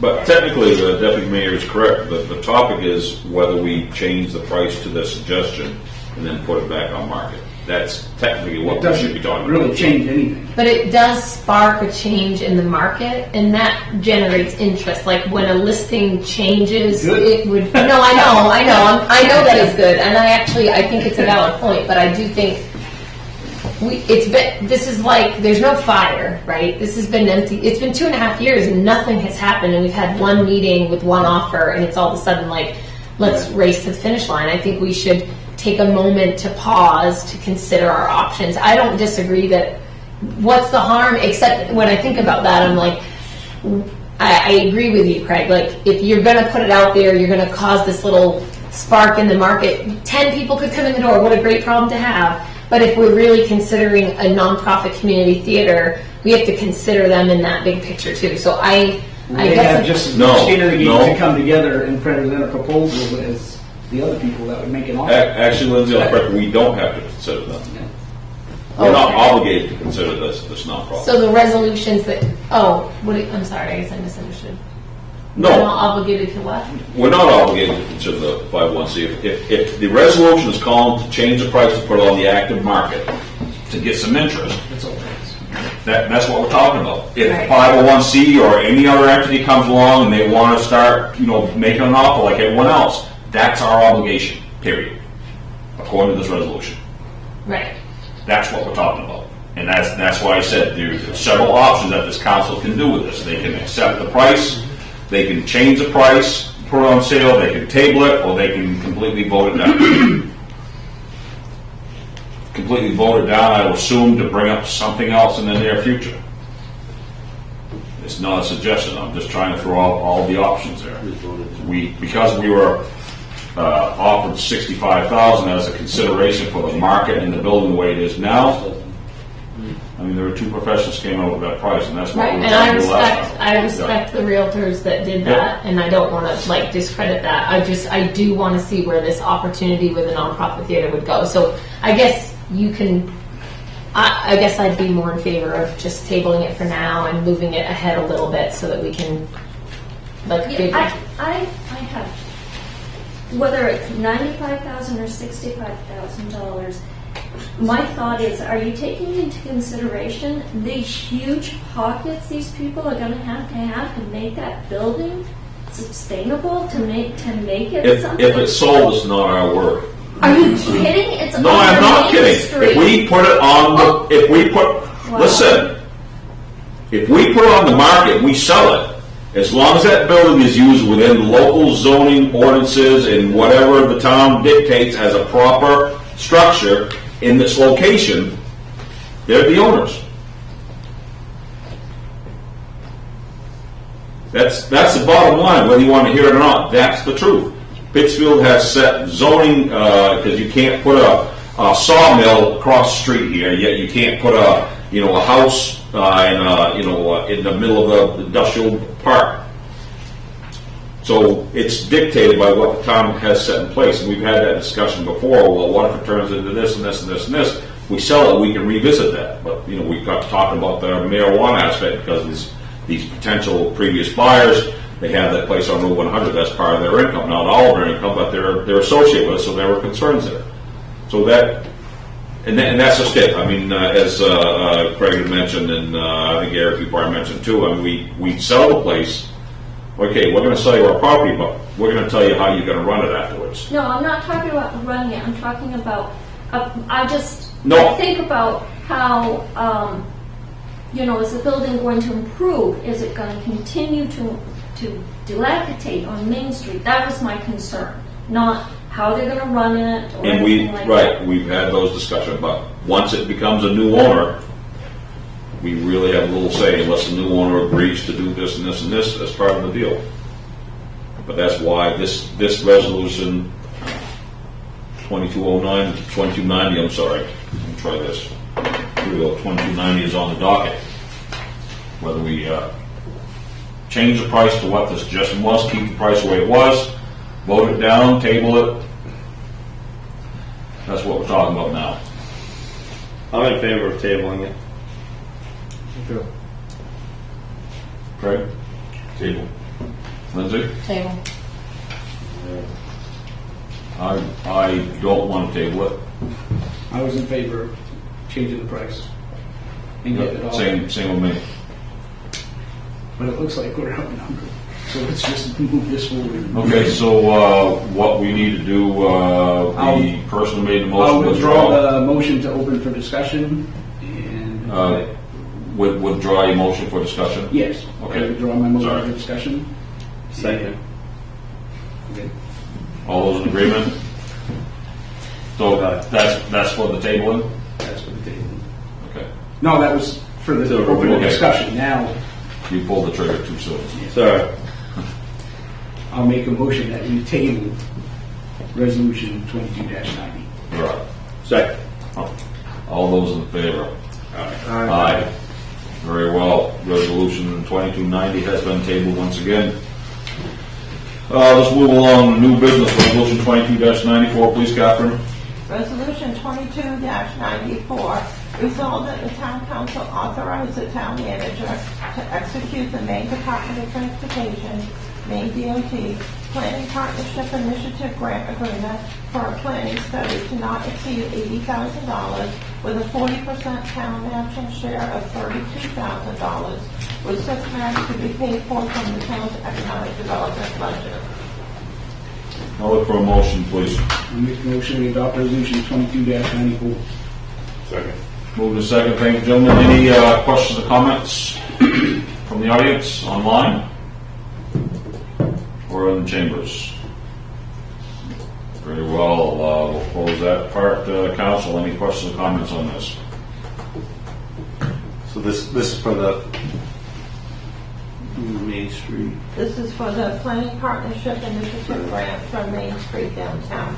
So the entire Main Street. the So downtown what? area. But what exactly does this 80,000 do? What? That would be the feasibility study, the Okay. planning study that would be done by a qualified engineer consultant. So we have $80,000 total, Yes. but the town is on the hook for 32. Correct. And from the town's economic development budget, Yes. what is in that budget? Consulting fees, one of the employees' positions with the benefits, various memberships. What is $32,000 to that budget? Drop the bucket, half of it, all of it? It's a good percentage of it, but we will have the money available. But that's the intent of that? Yes. Okay, we're not Yes. robbing from Peter to pay Paul? No, and in fact, if you wanted to, this would be the motion that would encumber the funds, and then you could put part of it, if you had to, into next year's budget. But we need to encumber the funds and have funds that are available at this time, and the funds are available.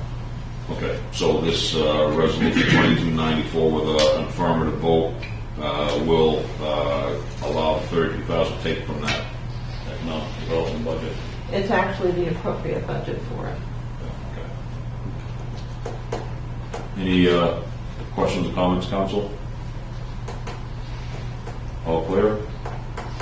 Very well. Hearing none, since we're ready to vote on resolution 22-94, all those in favor, please signify by saying aye.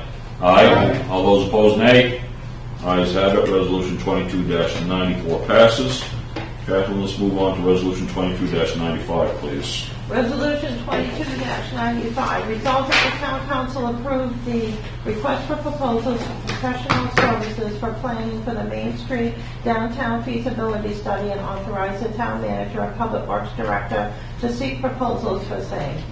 I'll look for a motion, council, please. Make a motion to adopt resolution 22-95. Second. Moving and seconded. Thank you, gentlemen.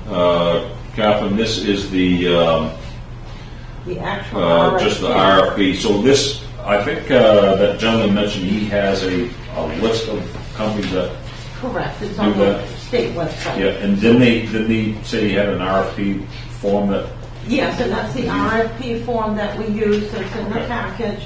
We put the scope with it.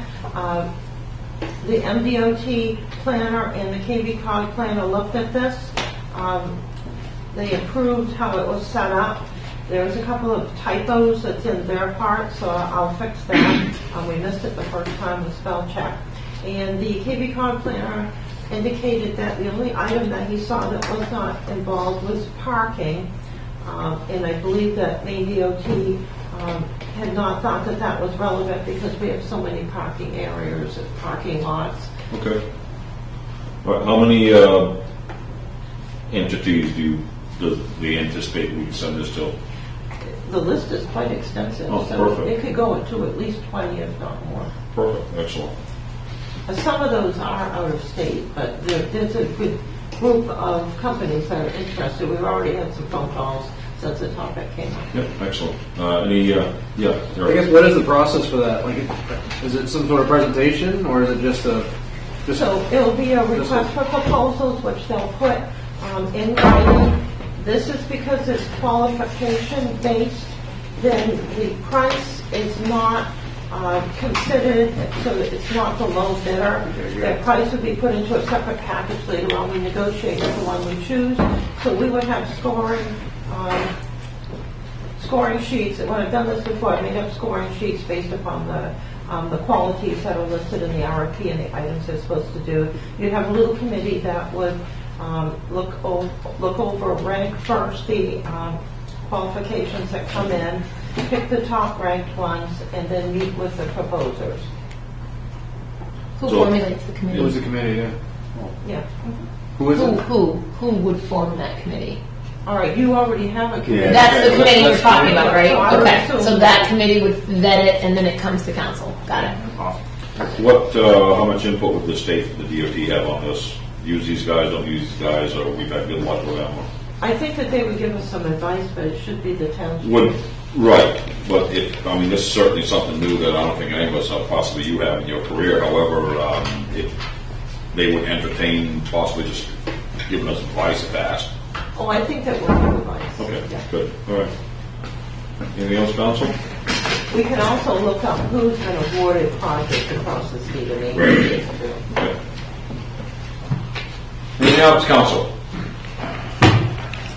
Very well, hearing none, since we're ready to vote, all those in favor of resolution 22-95, please signify by saying aye. Aye. All those opposed, nay.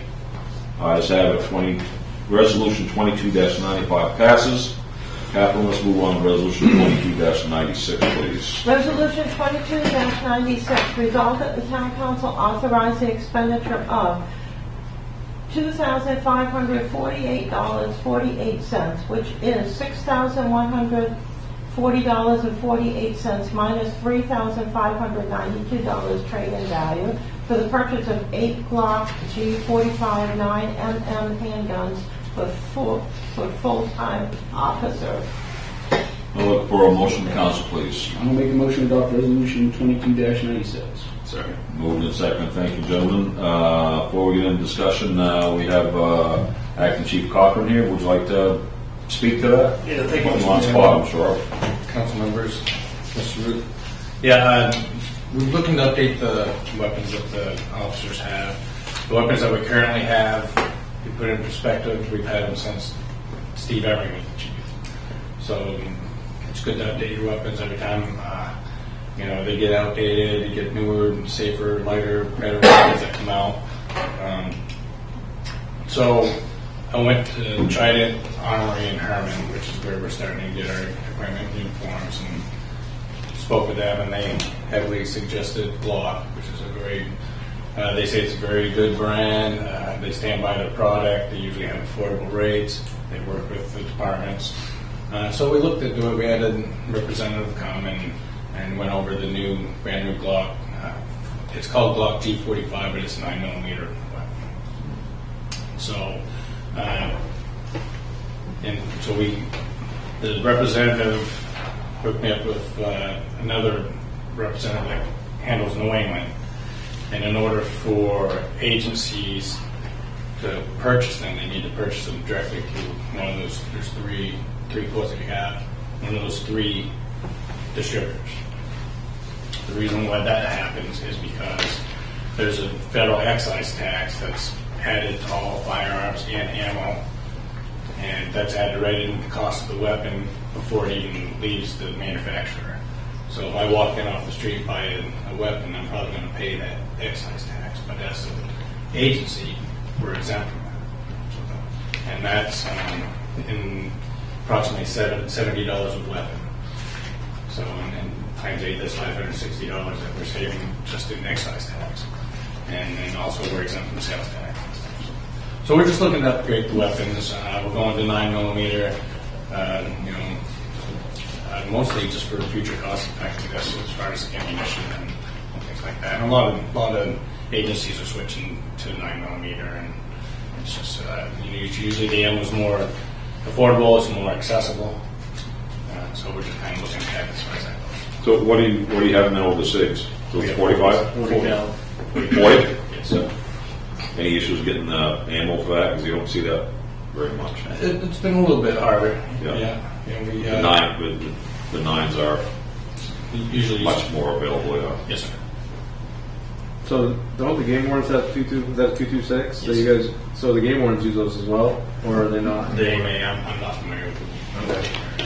So how many rounds do you think you put through a gun? I mean, how long has Steve been gone? Like, What's that? how long has been been gone? I've had these for 8 years. Yeah. It 8 year old? says on the inventory list that it was purchased in 14, but Okay. it's been So like 1,000 rounds, 2,000 rounds, 10,000 rounds. Like, do you think they're? I mean, because we have to qualify every year, Yeah. we have to practice every year. Yeah. A lot of times we'll go out on our own and just shoot. Yeah, absolutely. So You go with it. I had to estimate a number of rounds. We have probably 1,000 rounds. Mm-hmm. Some people probably shoot less. Sure. Is this in the budget, or is this above me on? Yes. Yes. There's funding in the budget. Okay. It's in the police department budget. So I guess the only question I have is, since you're going to a different caliber, how much inventory of ammunition? Have. Yeah. He's Is got there a way to 40 trade that in? caliber. So can you have a 40 cal? Do you get credit for it? There may be a way. For the record, I do not have a 40 cal. There may be a way to work with it. I'm sure that they would be able to do that for us. Also, another reason I'm here is the dissemination of the weapons. We're buying 8, we have 10.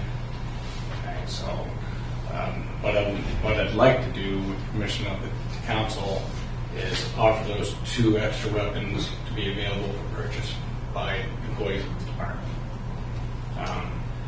If that's not allowed, then basically our options are we can sell it to the distributor and then put the amount that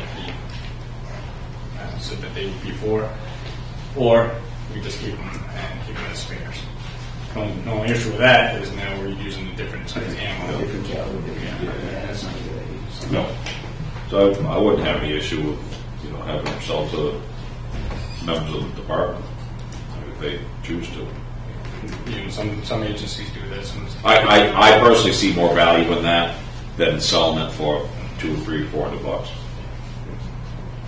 Unless I was in the 40 cal. That's what I have to say, and thank you very much for listening to me. All right. Thank you very much. So do we have to trade those in? I mean, I know. We private sale all of it. Is there something against the municipality private selling these to the public, or is that not good? No, to the members of the department. Yeah, the 2 extra ones I wanted to offer to the members of the department Sure. if they want to buy it. The other ones, could you sell them? And yeah, Legally, we could do that. They do a rich broker race. But- Yeah, it has to go through an FFL. I mean, I don't know. But I know they're offering us $449 for a weapon as a trade-in. That's not bad. And $449. $450. But that's kind of towards the social, they allow you more. Just to go in and say, I'm going to sell you my weapon, they offered $379, I believe it was, $374. I have one question for you. You said something a moment ago about the excise tax. Yes. Will that, any type of penalty or what have you, come into play if they're sold private sale after that? That'd be the only question I would have before saying that we could sell them to an employee is if the federal government comes back and says, hey, now you have an independent or a private citizen is purchasing a gun and has avoided federal excise tax on that weapon. I don't know the answer to that. However, when I inquired about the value of the weapons to be sold to the departments, it wasn't brought up. It was only brought up when I was inquiring about purchasing weapons. We just had a military Sunday in there. Anything else, council? So if they give me 449, I think I can take it. We close audience. Anything else, council? All right, very well. Hearing none, I sense ready to vote. All those in favor of resolution 22-96, please signify by saying aye. Aye. All those opposed, nay. Ayes have it. Resolution 22-96 passes. Thank you very much for coming in. Greatly appreciate it. Thank you, Mike. Hey, Marty. So did Marty get the green light to give those two, or to sell those other two guns? Honestly, I didn't see any issues with it, but I mean, you could you make a call or two just to make sure? Because the whole idea of the excise tax, I've never heard of that. It'd be not really a private sale, but actually it would be a private sale because it's not an FFL, but it would have to go through an FFL to make it legal. So, I mean, if there's interest in it, I guess if you can do a little research, if there's no issue, I don't have any issue with it. Yes, sir. I can do that. Okay, yeah, if you would. So are you all set with that? No, I'm good. I'm just Okay. wondering why it has to go through an FFL. It doesn't matter for this, but just totally. A firearm. I get it, but I can sell a gun to Jay, no problem. But because Right, yeah, but we're a municipality, we got. Municipality, so that's what I was wondering. We got, I mean, with you two, there's a shady factor. Just saying. No, I'm kidding. So I'm good. I just want to make sure his path forward is clear. Well, we're talking about chief of police of a municipality. Yeah. I'm good. All right, cool. Very well. Let's move on to resolution 22-97, please, Catherine. Resolution 22-97, resolved that the town council authorize the town manager to file application forms for the 2023 Drinking Water State Revolving Fund, DWSRF. Well, let's have a motion from the council, please. Make a motion to adopt resolution 22-97. Second. Moved and seconded. Thank you, gentlemen. Any questions or comments from anyone online or in the audience? Very well. I'll close comments. Let's go to council. Questions or comments, council? On resolution 2297? Pretty straightforward. Very well. Hearing none, I sense we're ready to vote. All those in favor of resolution 22-97, please signify by saying aye. Aye. All those opposed, nay. Ayes have it. Resolution 22-97 passes. Thank you. Catherine, let's move on to resolution 22-98, please. Resolution 22-98, resolved that the town council approve and authorize the town manager to sign the application agreement for the grant and aid program for the Department of Conservation, Bureau of Parks and Land Snowmobile Program for an estimated project of $47,061 to improve the snowmobile trails for the Driftbusters Snowmobile Club. I'll look for a motion on resolution 22-98, please. Make a motion to adopt resolution 22-98. Second. Moved and seconded. Thank you, gentlemen. Any questions or comments from anyone online or in the audience? Very well. I'll close the comments. Council, questions or comments on this? This seems to be a yearly item that we bring up. I put all the background on the agenda sheet. Yeah, it's a municipal grant that we apply for every year. We do it based on how much time you spend grooming, staking, brushing. Yeah. It's really It's, your only revenue. from the state. It's no Yeah. cost to the town. No cost to downstairs or. And I will mention on the record, I know you talked about it before the meeting, I'm very pleased on the trail map that they made. It looks really good.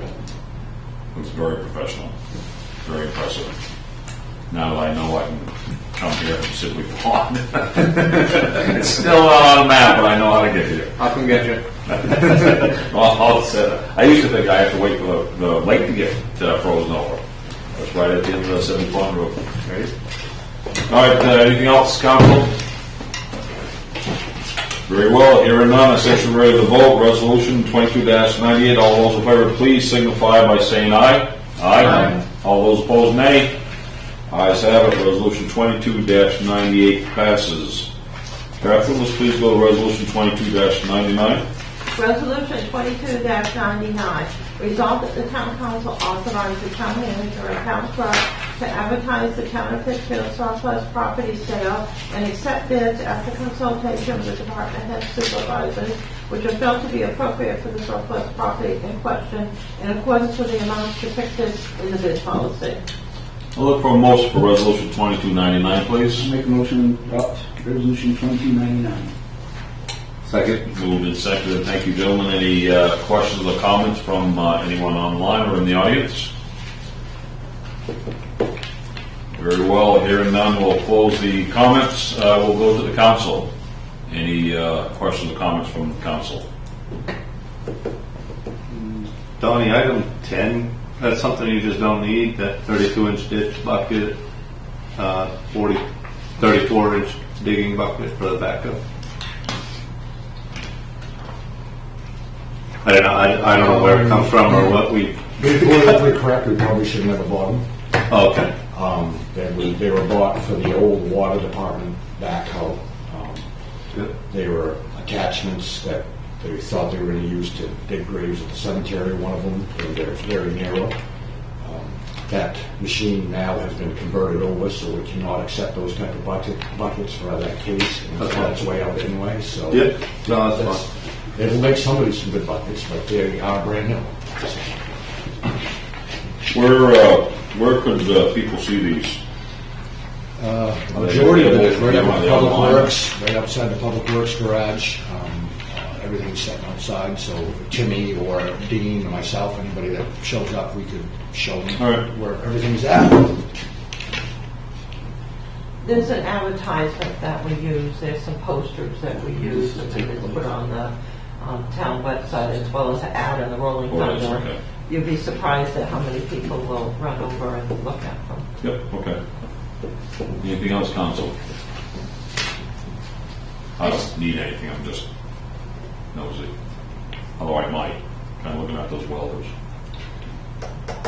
Moving for the town truck? What's that? You still have the ton truck? Yep. The one ton truck. But it's not usable anymore, or is it, how can we get it? That little wing has been twisted and repaired about 4,500 times. It wasn't made to do the type of plowing that they were doing with it. So no, it's definitely not usable. Yeah, the truck wasn't made for that. Well, they make heavy duties like the 550s, not the 350s. There's a difference when you plow. So that's all I'll say is that it probably wasn't made to plow streets with. Gotcha. All right, anything else, council? That's all I got. Very well, hearing none, I sense we're ready to vote on resolution 22-99. All those in favor, please signify by saying aye. Aye. All those opposed, nay. Ayes have it, resolution 22-99 passes. Catherine, let's move on to resolution 22-100, please. Resolution 22-100, resolved that the town council appoint Nicole Nicklin as warden and Tina Farias and Brittany Matiba as deputy wardens for the November 8th, 2022 state general election, municipal election, and MSAD 53 budget referendum. I'll look for a motion from the council, please. Motion to adopt resolution 22-100. Moved and second. Thank you, gentlemen. Questions or comments from anyone in the audience? Very well. I'll close comment. Council, any questions or comments? Housekeeping in preparation for the elections. Yes, I'll be glad when it's over with. I can't wait for it to come. Anything, council? Very well. Hearing none, since we're ready to vote, all those in favor of resolution 22-100, please signify by saying aye. Aye. All those opposed, nay. Ayes have it. Resolution 22-100 passes. Let's wrap up. I believe that's the last one. Let's wrap up the last one, Catherine. Resolution 22-101, please. Resolution 22-101, resolved that the town council approve the opening of absentee ballots on November 8th, 2022 at 9 o'clock a.m., 11 o'clock a.m., 1 o'clock p.m., 3 o'clock p.m., and 6 o'clock p.m. for the November 8th, 2022 state general election, municipal election, and MSAD 53 budget referendum. Look for a motion from the council, please. Make a motion to adopt resolution 22-101. Second. Moved and seconded. Questions or comments from anyone in the audience? Very well. The comment is closed. Let's go to the council. Another housekeeping in relation to -100. This is just because I Yeah, don't sure. know what it means, but what is the intervals of time? Like, is that, what is the interval? This is just me trying to learn here. What is It's the actually not a interval? bad question. I don't I understand. voted on this 1,000 times, but I never knew. Oh, okay. What does that mean? So basically, this is to open the absentee ballots. At the beginning, you'll have the absentee ballots from previous that have come in.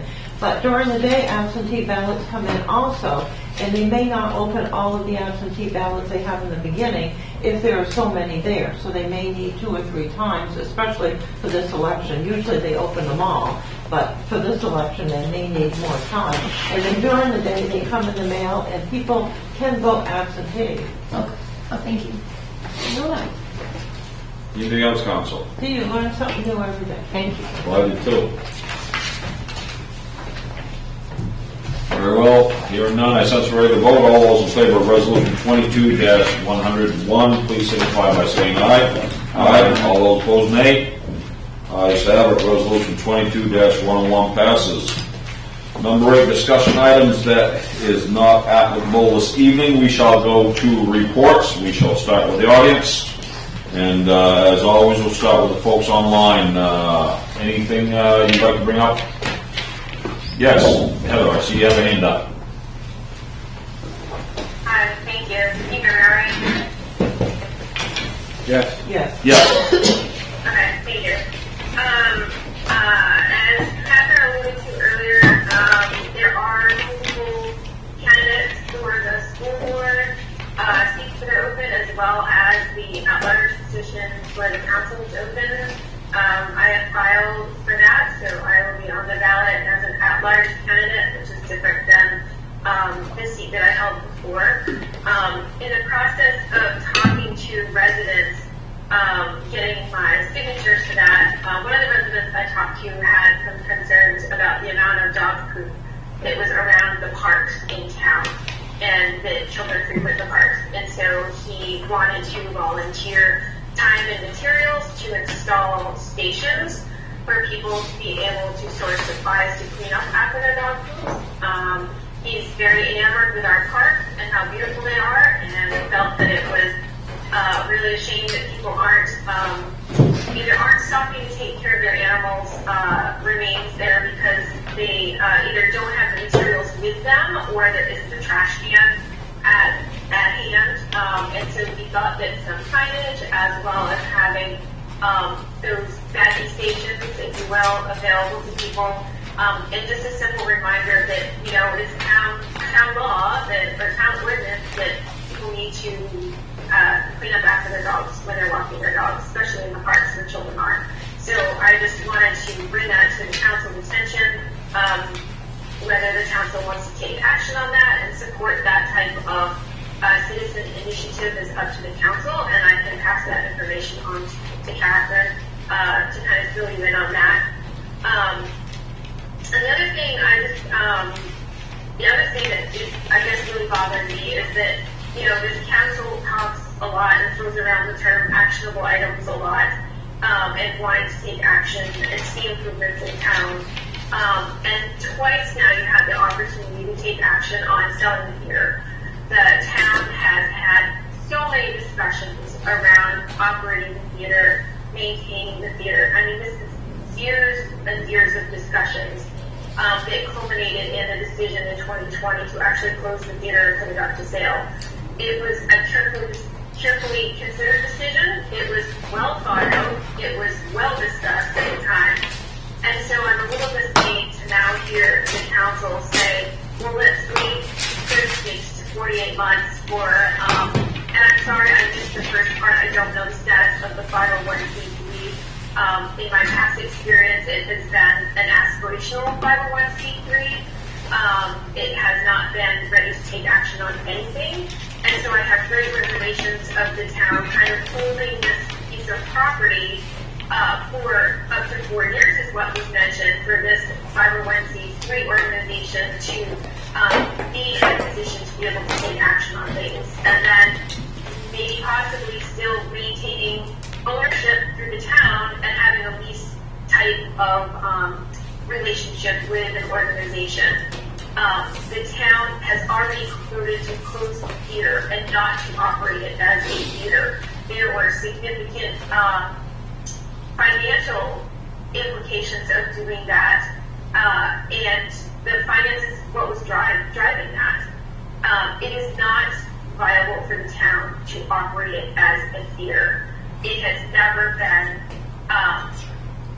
I'm sorry, Catherine corrected me. There was like 2 years that it either was kind of above water, and 1 year that it came close. But out of the number of years that the town operated it, there's a clear history there that does not say that it's in the best interest of the town and the taxpayers for the town to be maintaining and owning that building.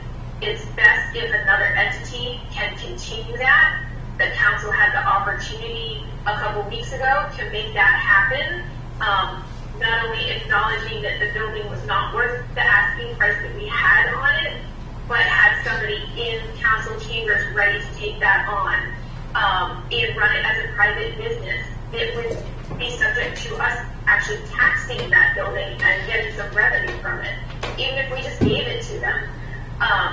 Council members acknowledged that it did not have the value for the price that was on there and made the recommendation that they wanted to work with the realtors and come up with a better price for it. That happened. Pete said, go with the recommendation of the realtors, and that's what you have in front of you tonight. You had a second actionable item to move this property into a different space and into a business space, away from the liability of the town having to bear the cost of maintaining it. And yet again, the council has decided to not take action on that and to table it, and not to allow a business to operate and possibly buy this building. So I'm a little confused as to why one meeting, let's give it away, was the attitude that's not worth it, and then the second meeting that you have tonight is, well, we can't reduce the price on it because that will create too much interest and somebody might actually want to buy it. It's very confusing, and it does not, it just doesn't follow the last 10 years of my experience with the town council considering this item, and it just doesn't make any sense to me that this is the path that you would go down at this late in the game in order to, I don't know what the goal is there, but it's clear that the town should not be owning this building. It's a drain on your resources. And when the council has set out to have a zero increase in the budget, and even reduce line items by 5%, this does not accomplish a goal at all for that. So I'm a little confused on that. I'm just going to leave it at that. Thank you. All right, thank you very much. Anyone in the audience here wishes to speak? Any topic at all, wide open? Very well. I shall close public comment. I will start with the council. Councilor Jessica, we'll start with you, sir. I guess all I have is to say thank you to everyone that came in tonight, and Acting Chief Cochran to present, to take questions and provide information for the council. I understand feedback that we're hearing about things not tracking and actionable items not being taken when we talk about action. Action in the absence of credible information is not only reckless, but irresponsible. And to ask for a pause, a momentary pause, I think is a sign of wisdom, and something that I actually applaud this council for. And I thank the members of this council that are willing to stand up on their principles. and willing to stand up and fight for the community at large, whatever that answer is. So that's basically what I have for the evening, and just a big thank you to everybody. All right, thank you very much. Councilor Saucier, please. I just want to thank Ian for coming in, and the rest of the audience for showing some interest in what we're trying to accomplish. It's a fairly young council for the most part. I think we're all still getting our feet on the ground, and for the short time we've been here, I think it takes time to gain traction, to make things happen, to get educated, and really understand that what our options are and how they're presented, and make sure that it's accurate information, and we're not getting council information 1:30 of the day of the meeting, so we can make good decisions. And accurate information helps. So I think we're doing the best we can, and keep pushing. All right, thank you very much. Councilor Hall, please. I just want to obviously thank the people that attended tonight.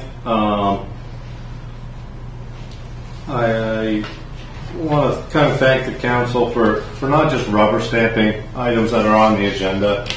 In the past, it's been very easy as an agenda item, and we just push it, don't ask questions, don't think about it, don't see the, have the foresight to look down the road and see what we want in 5-10 years. One of the big items that we tabled we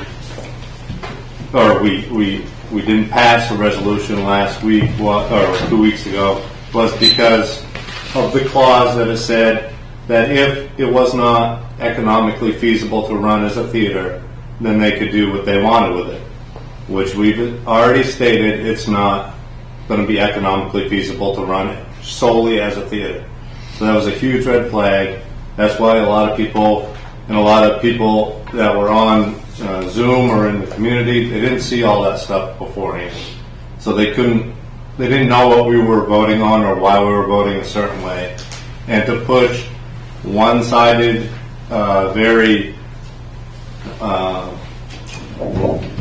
lopsided opinions around the town, not giving them the full scope of what was said, what the information was, why we voted the way we were voting, and to personally attack people on different forums. I think it's incredibly unfortunate. I think it shows just not having any knowledge on our backgrounds and where we come from and what we're trying to do and what we're trying to accomplish. So I think we're doing a great job as far as taking something and hopefully moving it in a positive direction, but not taking the first thing that comes to the table and jumping on it and then walking away from it. It's not costing a ton of money to keep that place winterized. You shovel it off a few times a year. You have the heat on. Maybe we shut off the heat altogether.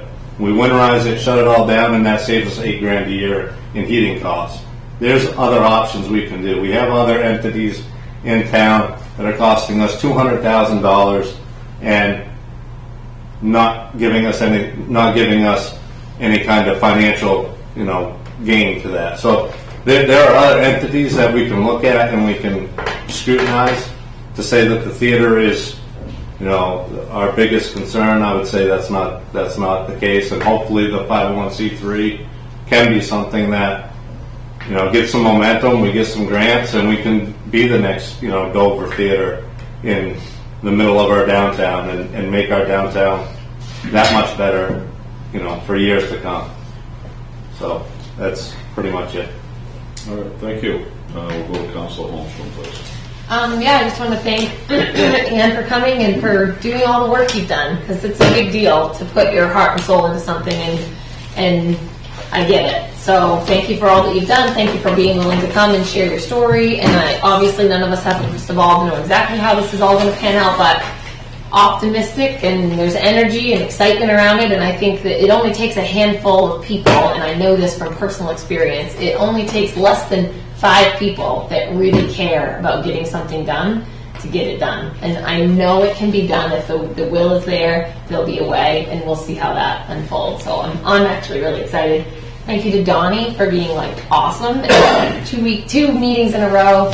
had a piece of property for that town appraisal sale thing and had to have it moved, and Donnie just like, it's done. Like, drove by, I couldn't believe how fast this guy works. So thank you, Donnie, and Chief Cochran for coming in and advocating for his team. A lot of criticisms, a lot of noise, I'll call it, around everything that's going on in the last couple weeks around the theater. But for me, I always seek to understand first and then look at the historical context. And I feel like I've learned more in the 2 weeks since we had that meeting and that opportunity than I knew going into that meeting about what we have for opportunity with the theater, and about the value of some of the things inside it and all that. So just going to keep trying to keep my nose to the grindstone and get stuff done. And I think if we can spend our energy in a positive, productive way, we're going to get a lot done in Pittsfield. And hopefully I'll have an opportunity to do that, because I also will be running for this seat again. So thanks to everybody, and I hope that we can get through budget season unscathed.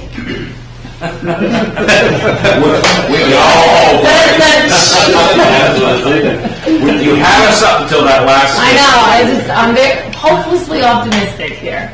Let's go to Deputy Mayor Lodgedice, please. I would just like to continue thanking everybody who participated tonight. That's all I have. All right, I'm going to be very brief in my comments. That's usually been my thing in my iterations on the councils. Thanking everybody for showing up. This is great. I appreciate this very much personally and professionally as a council, to acknowledge that people do take the time out. Because if anyone had seen that, I won't call it a tirade, it was a well thought out item I put on social media in support of what you have said. You know, people have opinions, people have views, people have ideas, and I will always give credibility and respect to those who are willing to volunteer, because this is not a paid position anymore, thanks to me. This is volunteer. And for you folks to take time, I know you all have families, you'd rather be doing other things, who wouldn't? So I appreciate you guys, the council, because it is a very active and vibrant dynamic, which I don't think the council's had in a long time, honestly.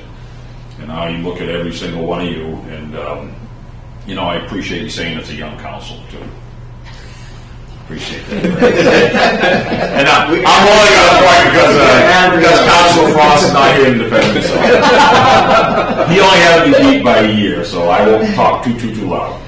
So I just want to say thank everyone coming in. I appreciate the democratic process and anyone who takes part in it. And my challenge that I put on social media is still out there, and I'm going to start tonight. I know it's 35 plus or minus days till election. I want to see this place filled every meeting. I want to see ladies down here busy doing vote after vote after vote after vote. One per. I want to see the entire town turn out. Whether you agree or not, vote. So that's all I have to do for the wrap up tonight. Thank you all very much. I will look for a motion to adjourn. Make a motion to adjourn. We are adjourned. Thank you all very much.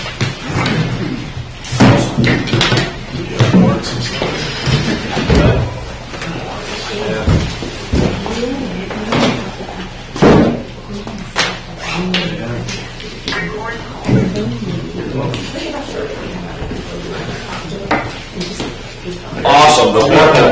I'll send you a round up. Start calling me that. I'm expecting all the time. At least for the next 2 years. Yeah. Like, Even if it's just a outline, so-